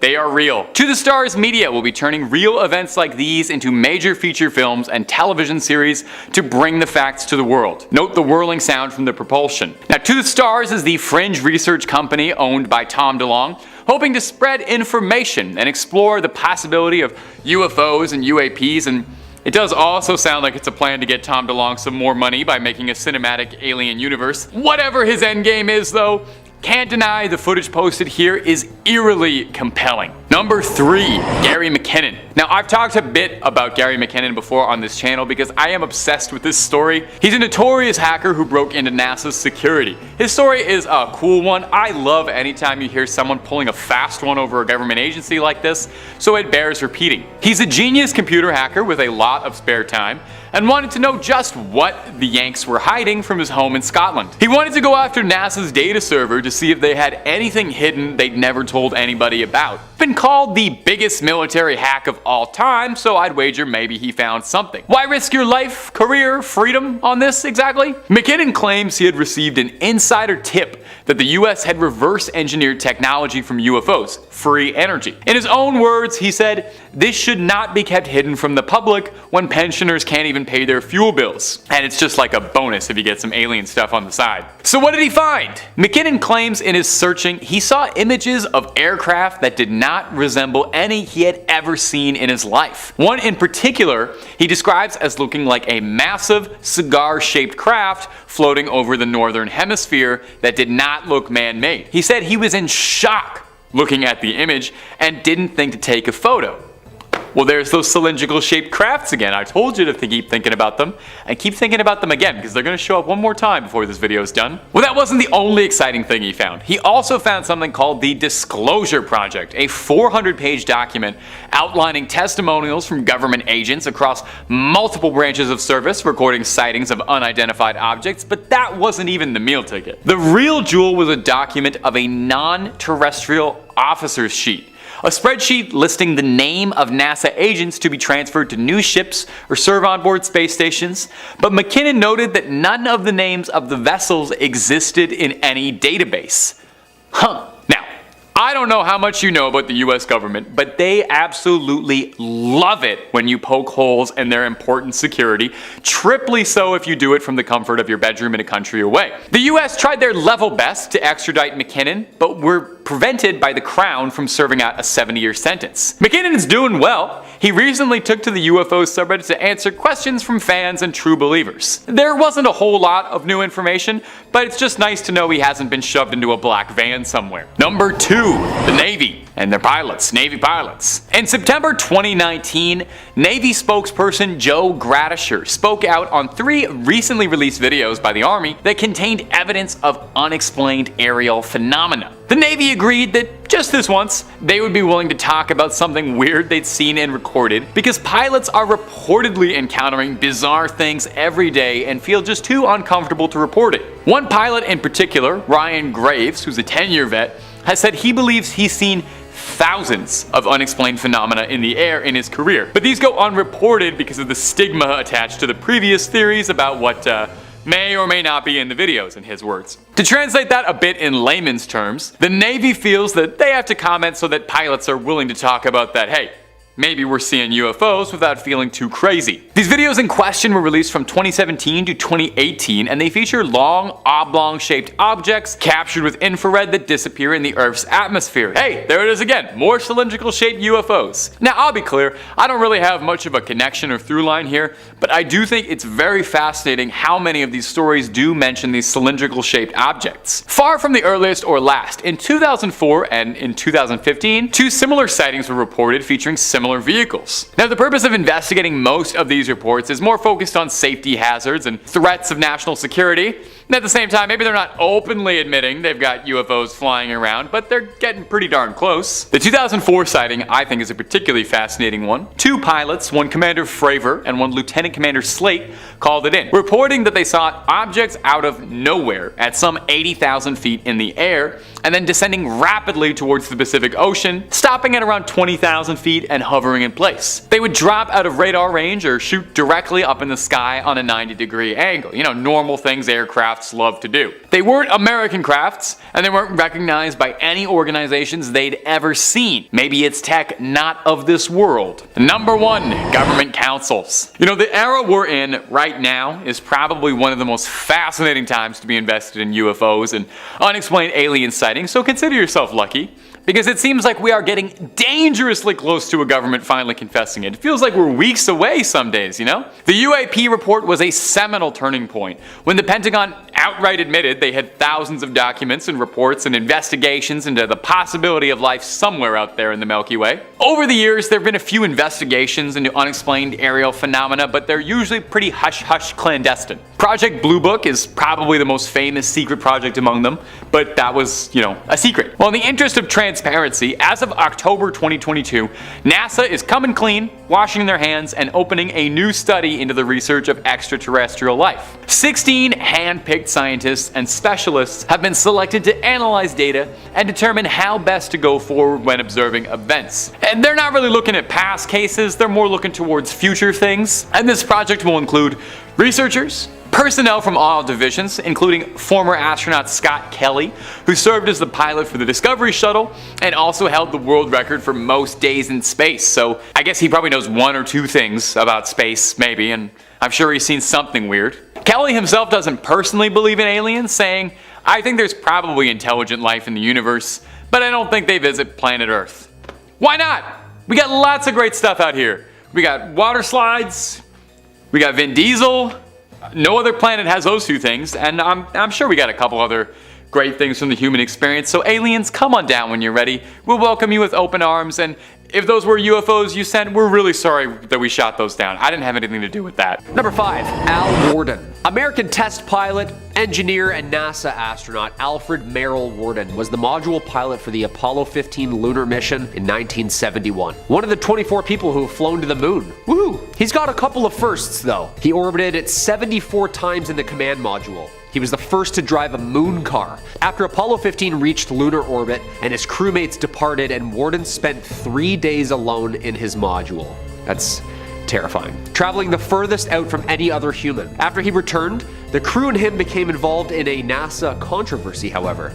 Not over leaked alien info, but over postage stamps they had taken to the moon. Yeah, big no-no apparently. They were reprimanded by NASA and did not fly in space again. Worden remained at NASA until 1975, then entered a private sector.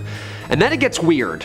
On a British television morning show, Al Worden started talking about some interesting stuff. They asked him, "Why should we keep going back to the moon?" He paused and replied, "Survival. Survival of our species." Worden also rejected the notion that humans could colonize planets within our solar system, calling them unsustainable. Then he claims he knows where to find habitable planets. When pressed on aliens if he believes them or not, he said, "Yes. You know, I've been asked that question hundreds of times. Yeah, we are the aliens though. We just think there's somebody else. But we were the ones who came from somewhere else because somebody else had to survive. They got in their little spaceship and they came here and they landed and they started civilization here. And if you don't believe me, go get books on the ancient Sumerians and see what they have to say about it. They'll tell you right up front." End quote. Okay, when you hear an astronaut say that, kinda jarring. Number 4, Roswell. As always, if you dig what we do here on Top 5 Scary, make sure you hit that like button. Birth of the UAP phenomenon. 1945, the US's first nuclear explosion. 1946, first underwater nuclear explosion. 1947, the first crash flying saucer. Coincidence? I think not. Especially since they've been known to hover around nuclear bases. Probably for the better. Humans are kind of the worst. Local rancher Mac Brazel finds the wreckage on his property in Lincoln County, New Mexico. Sheriff Wilcox shows RAAF's commanding officer Colonel Blanchard the materials, and during the night, the Air Force combs the entirety of the property, apparently harboring 2 small injured alien bodies. Taking them, of course, to Kirtland Air Force Base, New Mexico that night. And the very next morning, the Roswell Air Force makes a statement claiming they have recovered a crashed flying disc in local newspapers. Boom!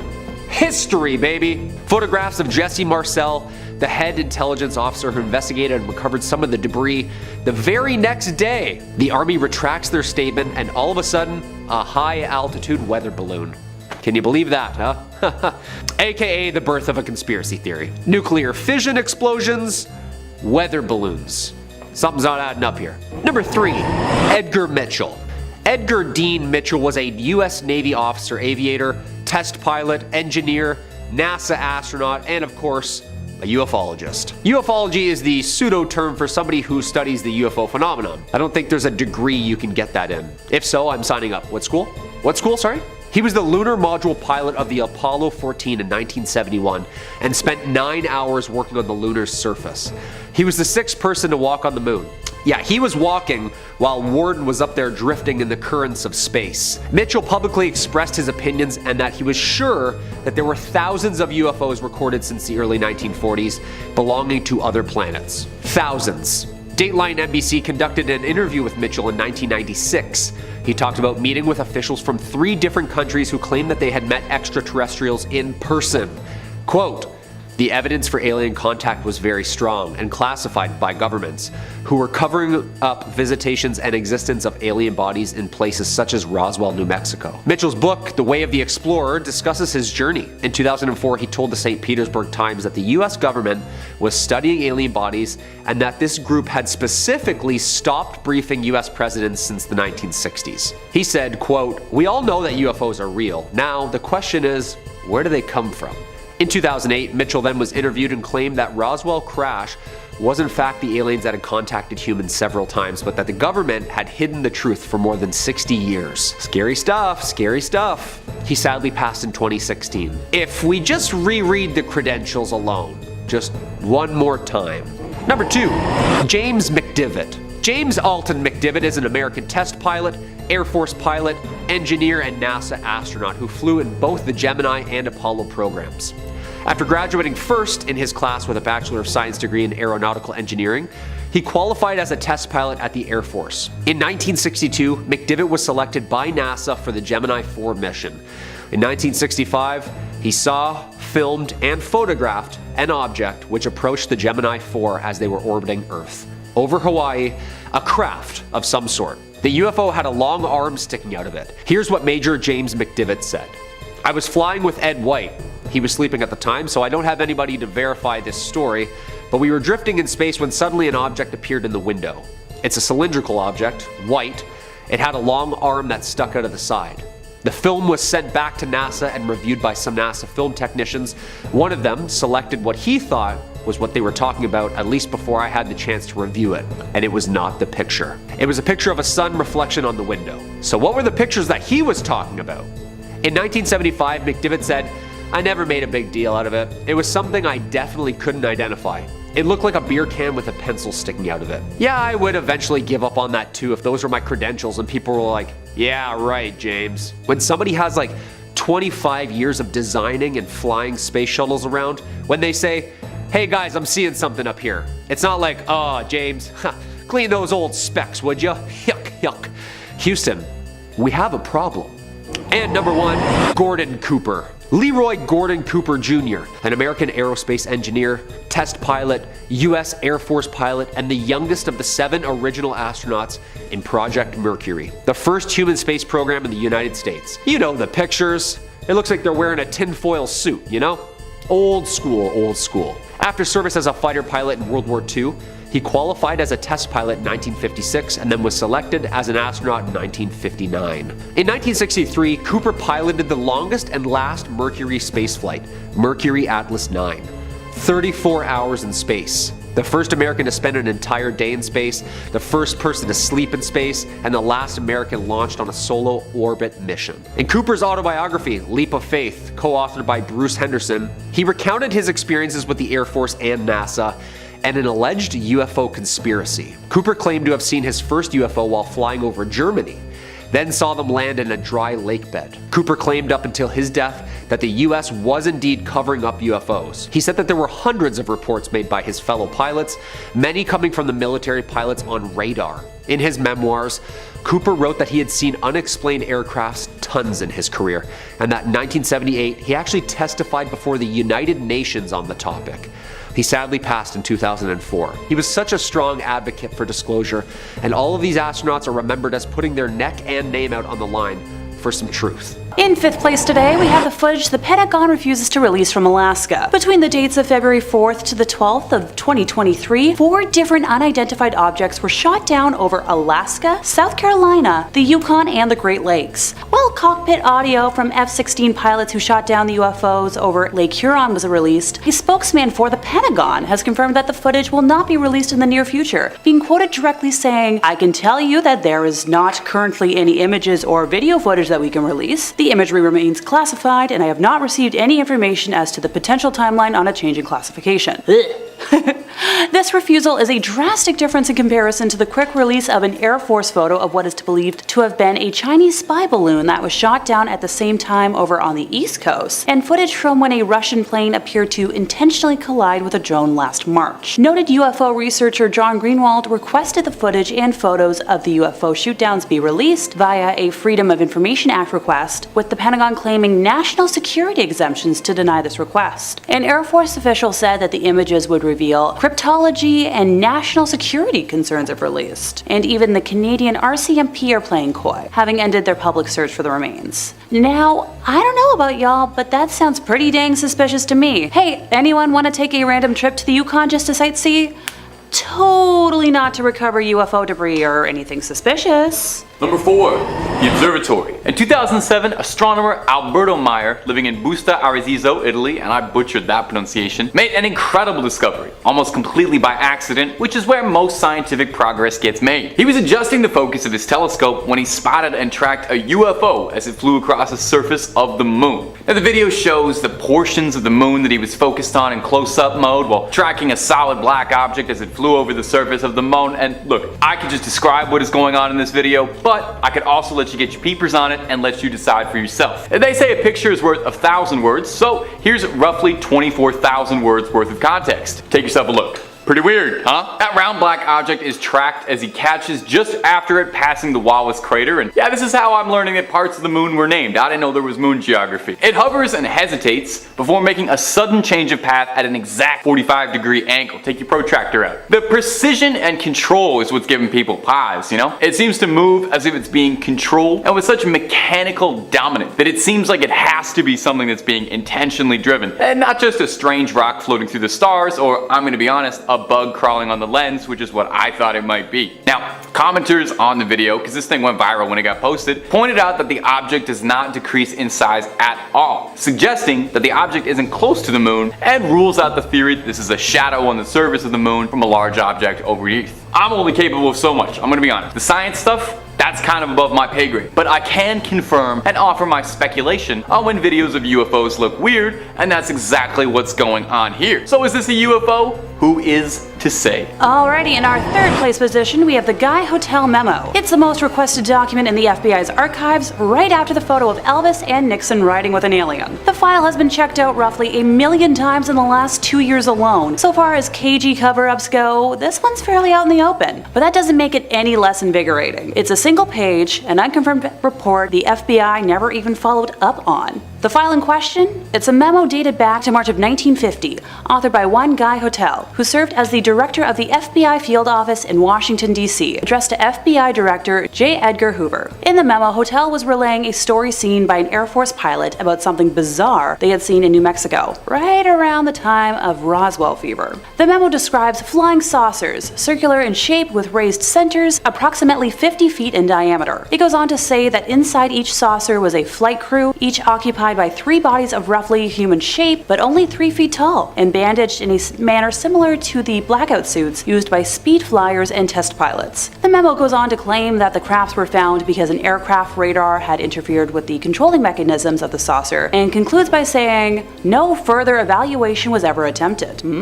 It seems like it should be a significantly bigger deal than that, no? No further evaluation? That's fine. Someone in the Air Force claims that they saw a series of flying saucers, piloted by tiny men in shiny spacesuits not even 3 years after the Roswell incident, set New Mexico news stations ablaze. But hey, it's probably nothing. At least there's some comfort in knowing that the government has always behaved like this when it comes to investigating and reporting on possible UAP and UFO sightings. Now, admittedly, there's no footage or photography of the incident to speak of, and it's a bit more government-approved hearsay. Whatever was seen on that day could have been something huge, or it could have been bogus. I suppose we'll never know, but it is worth mentioning that Project Blue Book was launched not even 2 years later, investigating UFO sightings in the Air Force, so that's all I'm gonna say on the subject. Number 2, the Ryan Graves Report. Lieutenant Ryan Graves is a studied Air Force pilot. If you're a super big UFO enthusiast, you might even recognize the name. He's an FA-18 Super Hornet pilot who has flown the skies for 10 years and has seen countless UFOs in his time flying for the Navy, seeing all manner of things he couldn't explain. He spoke out saying, these things would be out here all day. Keeping an aircraft in the air requires a significant amount of energy with the speeds we observed, and 12 hours in the air is about 11 hours longer than we'd expect. Now, one particular incident occurred in late 2014, when a Super Hornet pilot nearly crashed into one of these objects alongside Graves. Some of these objects were caught on plane camera, and we have got some of that footage for you here today.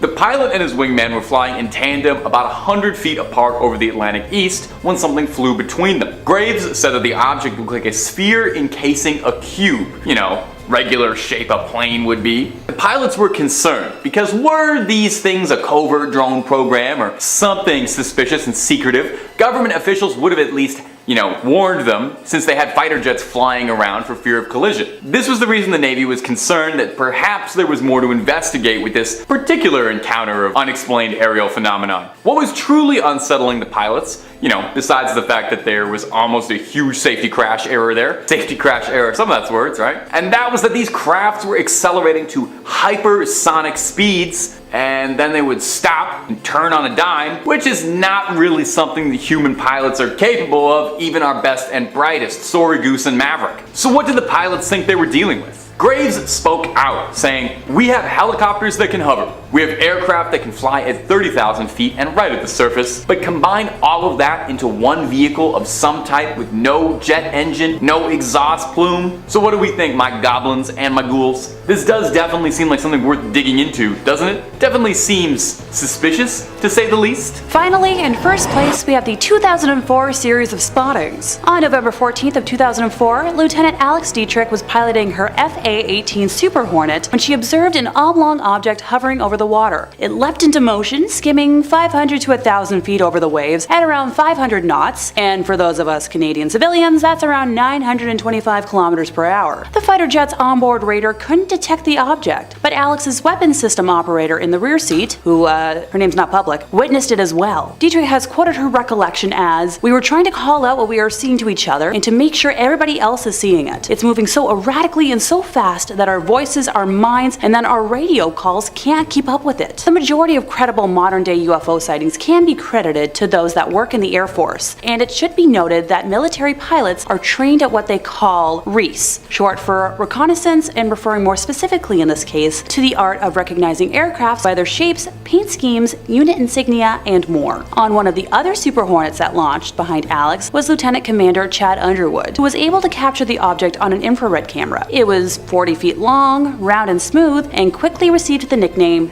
Tic Tac. Now, I'll let the footage that the US government has confirmed as authentic and unexplained speak for itself, since I know we have the clip handy. Around this time, starting on November 10th to be exact, Gary Voorhees, a petty officer on the USS Princeton guided missile cruiser, had been reporting apparitions on his radar screens in the same area, triple checking his equipment before he made his report, and being the main technician responsible for the equipment, along with having 6 years of Navy experience at the time. Voorhees described what he was seeing as impossible. In just seconds, an object had dropped to the waterline from 60,000 feet, hovered, and then zipped away at high velocity, making right-angle turns that were quoted as being confounding and defying gravity. Calm down, Wicked fans, I know what I said. The objects returned for the next week, with Voorhees quoted as saying, "I was able to see it on the horizon, during the night, and during the day, and it was definitely a glowing object." Could I tell you for 100% certainty what it was we were tracking?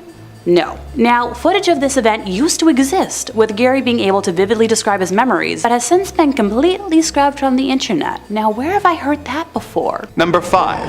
A sighting from Colorado. When flying over Colorado, one could expect to see tall mountains, vivid landscapes, beautiful, lush forests, and clear running rivers, all of which are things I miss while being trapped in this void. Something that you might not expect to see when looking out your airplane window is an unidentified flying object carrying visitors from another world. But just because something is unexpected doesn't mean it can't happen. As an airline pilot named Jeremy Corbell found out earlier this year. Earlier this year, Jeremy Corbell was flying over Colorado when he saw something he didn't expect. At first, it appeared to be a shooting star, but this theory was thrown out when it appeared to split into 3 pieces, which then went into a triangle formation. The veteran pilot was so shocked at this that he pulled out his phone and filmed the phenomena. While passing aircraft can often be mistaken for alien ships by people who don't know any better, the fact that this was reported by a pilot who would know if it was simply another plane is very interesting. Multiple theories were put forward, including that the lights were high-altitude reconnaissance drones, but the level of light given off by them disqualified this theory. The pilot described the lights as being unlike anything he had ever seen in his entire career of flying. Over the last few decades, many commercial pilots have apparently seen unusual craft sharing the skies with them, but have been prevented from reporting the incidents by airline companies they work for. Are the airlines worried about their pilots seeming crazy? Or are they worried passengers will be afraid of flying if they know they aren't the only ones up there? Number 4. A sighting from the Southeast United Kingdom. You would think that an entire country who have been obsessed with the tales of an extraterrestrial who travels through space and time in a blue police box while kidnapping their citizens to act as his acolytes for the last 60 years wouldn't be too shocked when confronted with evidence that aliens from other planets really exist. But it would seem that no matter how much fiction one consumes, it can still be shocking when confronted with the real thing, as a security guard in England found out in our next entry. When checking CCTV footage from your work, you may be expecting to see animals or even some light crime, but in July 2022, a man in the United Kingdom saw something far stranger. visitors from another world. On the screen, he saw a large glowing sphere suddenly appear above a nearby power station complex. It hovered above the station and then just as suddenly disappeared. At first, the man thought it was a flare, but there was no trail showing where it could have been shot from. He continued to look for a rational explanation, checking flight radar to make sure it wasn't a plane or a drone. He went outside to see it with his own eyes, but nothing was visible to the naked eye. He brushed it off until a few days later when a coworker came in claiming to have seen the same light hovering and then disappearing over a nearby field. The workers went back through their CCTV footage and posted the footage online. What exactly did they see in the sky? And where did it go when it disappeared in the blink of an eye? These workers will likely never know and will instead carry these questions around in their heads until the day they die. Number 3. A sighting in Las Vegas, Nevada. Las Vegas is a city that would sound like a city in a science fiction novel if we didn't know for a fact it is real. A city where vice and debauchery are encouraged, with claims that no consequences will be remembered once you leave its borders. A flashy city of neon, constructed in the middle of a barren desert. Considering how ridiculous that sounds, and Nevada's already considerable reputation for alleged alien activity, perhaps we should not be surprised that visitors from another world would want to take a look for themselves. Proving that what happens in Vegas does not always stay in Vegas, we have our next entry. A man and his friend were driving home at night when they saw unusual activity in the sky. 2 large white orbs of light were floating in the sky. As if this were not shocking enough for the witnesses, smaller red orbs began to appear as if coming from the larger craft. These red lights would fly off on their own, sometimes returning to the larger white orbs. The witnesses claimed that over 25 of these red orbs came out of the craft and flew around, which begs the question: did they see an alien craft or something else? If it was an alien craft, what was the purpose of these smaller red lights? Were they searching for something?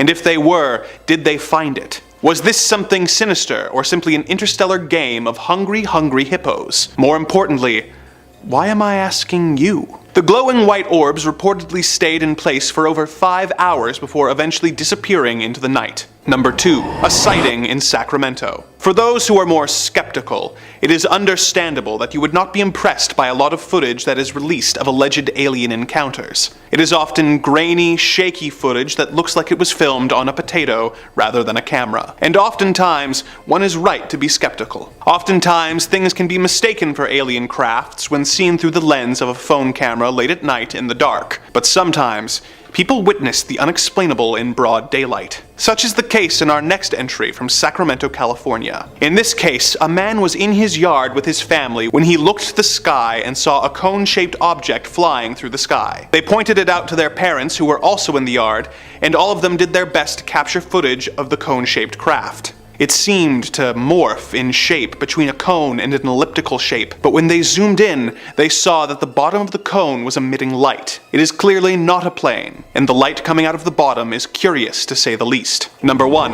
A sighting in Canton, Ohio. When working a full-time job, having the opportunity to relax on your day off with a cold drink in the company of your loved ones is something you look forward to all week. While imagining how you will spend your leisure time, you may imagine a variety of experiences, like land darts or barbecuing for your friends and neighbors. Rarely do people imagine that they will be spending their time off witnessing an interaction between the military and an unidentified flying object, as is the case in our next entry. On the 10th of November, a man was sitting on his back porch enjoying a well-earned day off when he heard the sound of a military helicopter. The helicopter appeared to be chasing after something. He looked around and saw several small, white glowing shapes moving at high speed away from the helicopter. He grabbed his phone to record what he was seeing, but several of the shapes disappeared before he could record. However, some of them remained and he was able to capture them on film. While this is impressive footage,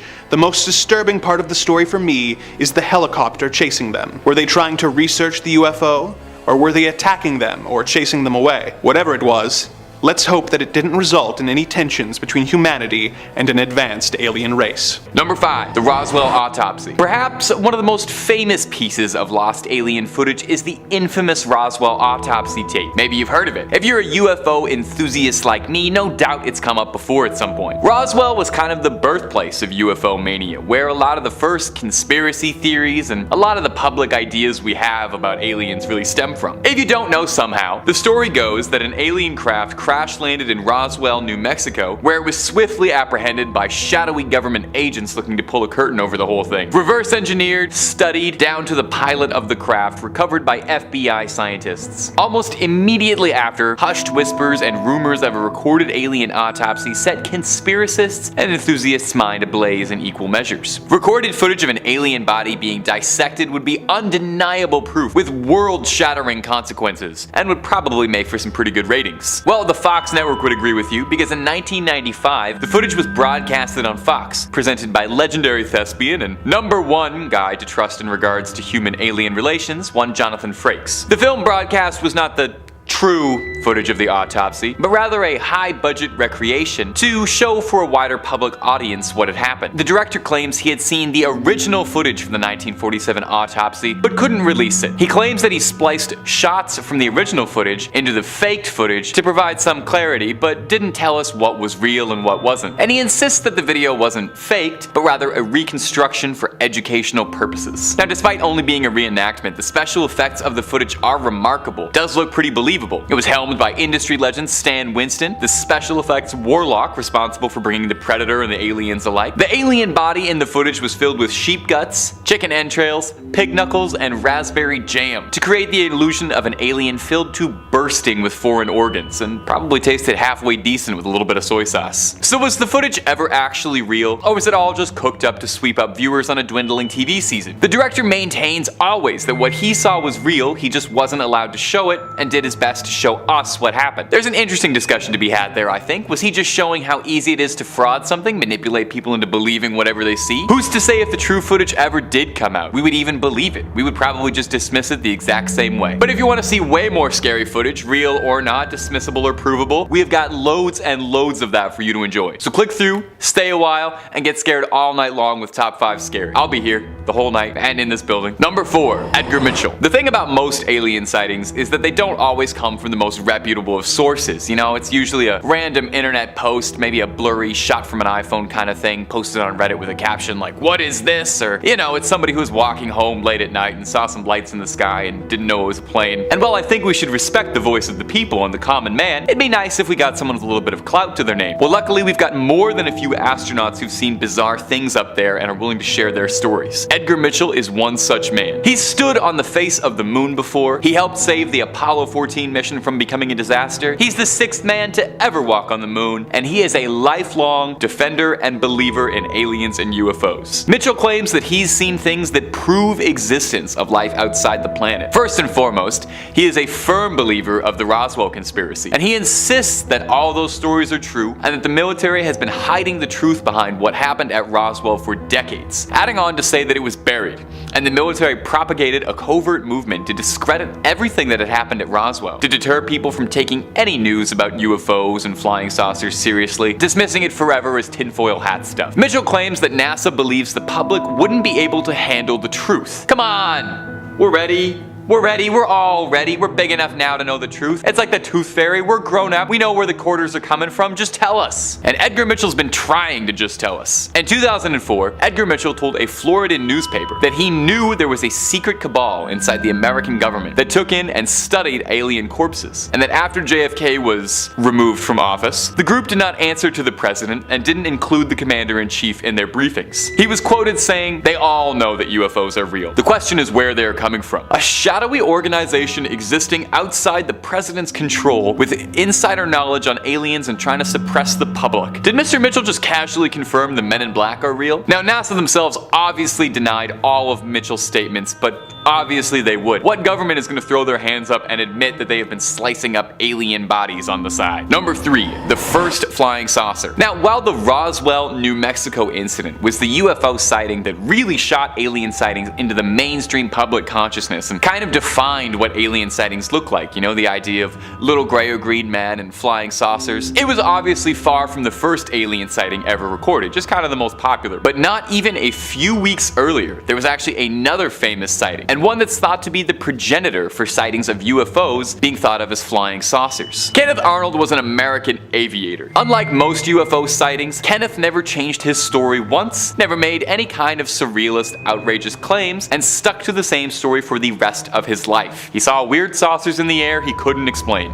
Well, Let's take a listen. It was 1947, June the 24th, weeks before Roswell, which occurred in July 1947. Mr. Arnold was flying his private plane over Washington by Mount Rainier. I've never been to Washington, so you guys gotta forgive me. He was looking for a recently downed transport plane that had a $5,000 bounty the US military was offering in exchange for its finding. As he was approaching the summit, Arnold noticed that he saw 9 blinding flashes of light hovering up above. When looking in closer, they resembled ships but looked like discs. Arnold said that he saw them flying in a bizarre pattern, with each positioned diagonally together, reporting that it reminded him of the tail of a kite. Arnold was an aviation expert and said that the craft seemed far more advanced than anything human beings were capable of at the time, moving at unbelievable speeds. He landed at a nearby airport and told crew that he saw something bizarre he couldn't rationalize, worried that perhaps it could have been missiles being fired at Washington. Reporters interviewed him and he was pressed for several questions, but no one could corroborate or figure out just exactly what it was he had seen. Arnold was questioned by the Army as well, who took his claims remarkably seriously, as he was a fairly respected and reputable man, and there wasn't really the same culture surrounding aliens and UFOs, and as such, his claim was met with genuine worry. No one ever figured it out, but the story of them being saucers, combined with the saucers seen in New Mexico, led to the public perception of UFOs picturing them as saucers for the better part of 60 years, pretty much to this day. Number 2, the Travis Walton abduction. Now, abduction stories can sometimes be a little much to believe, even for those with the most open minds who want to believe. You know, they all seem kind of the same. It's somebody you maybe can't trust driving home late at night, saw something strange, they woke up in a blinding light room and they got poked and prodded by little gray men. Well, Travis Walton's story is not dissimilar to that. It's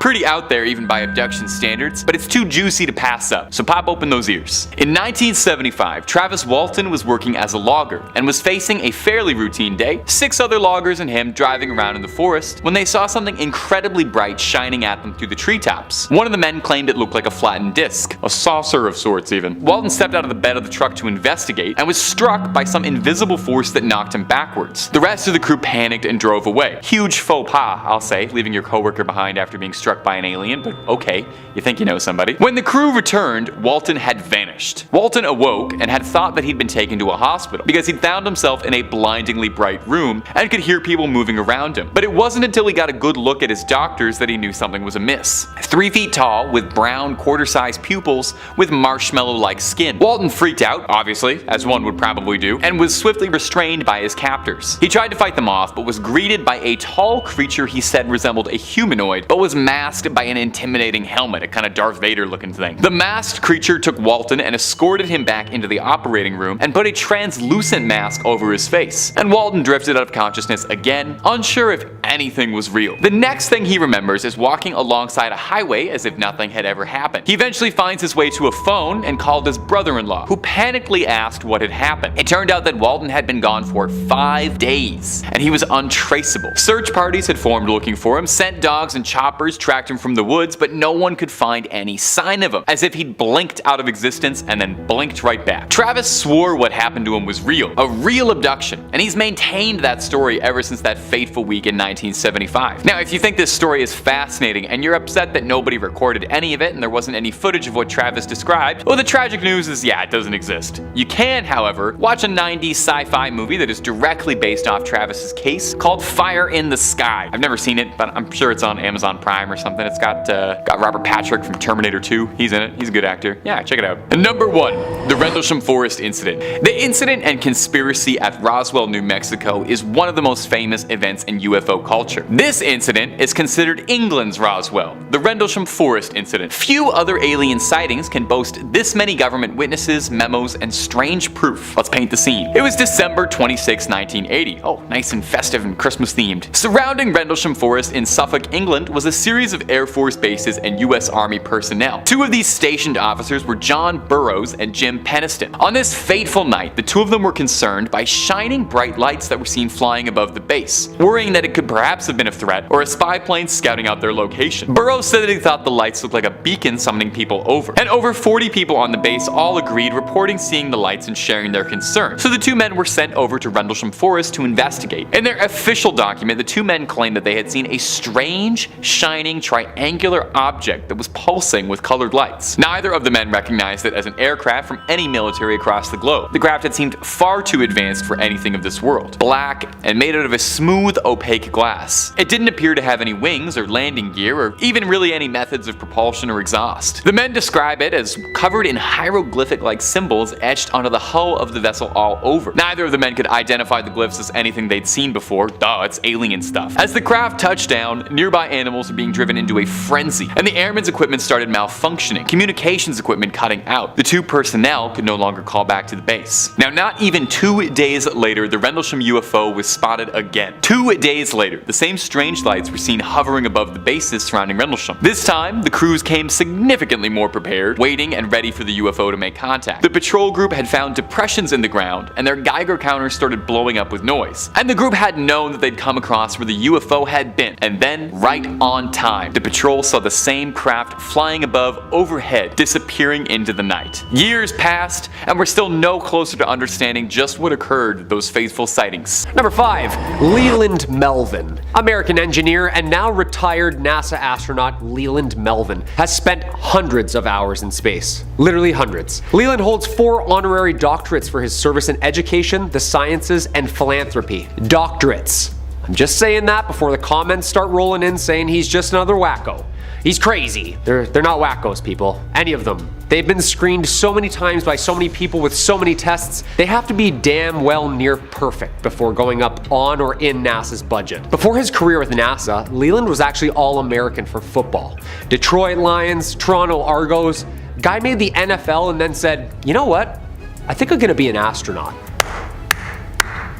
Like, give this guy a Netflix movie, would ya? He was selected by NASA in 1998 after getting injured with a football career. Guy goes from the turf to working at NASA Langley Center. This guy's put in time, both down here and up there. Mission after mission with NASA. He's got quite the practice at the whole floating around thing. When Leland was pressed about otherworldly visitors and his ideas about the cosmos, he said this when he was working up in orbit. He had seen something translucent, curved and organic looking when he was working with fellow astronaut Randy Bresnik. The pair of them, again, called down to NASA to ask what it could be. NASA's official response was, probably ice. Yeah, nice and specific there, Houston. Thank you for that. When has NASA ever said probably? Melvin dismissed this and figured it was NASA's explanation to just cover it up. Like, who's more qualified here? That's all I'm asking. When the most qualified people are like, yeah, I can't tell if that's frozen water or a full-on mothership, Houston. Either they shouldn't be up there at all, or we need some more Windex on those windows there, NASA. Huh? Number 4, Ivan Wagner. As always, if you dig what we do here at Top 5 Scary, make sure you hit that like button or comment down below.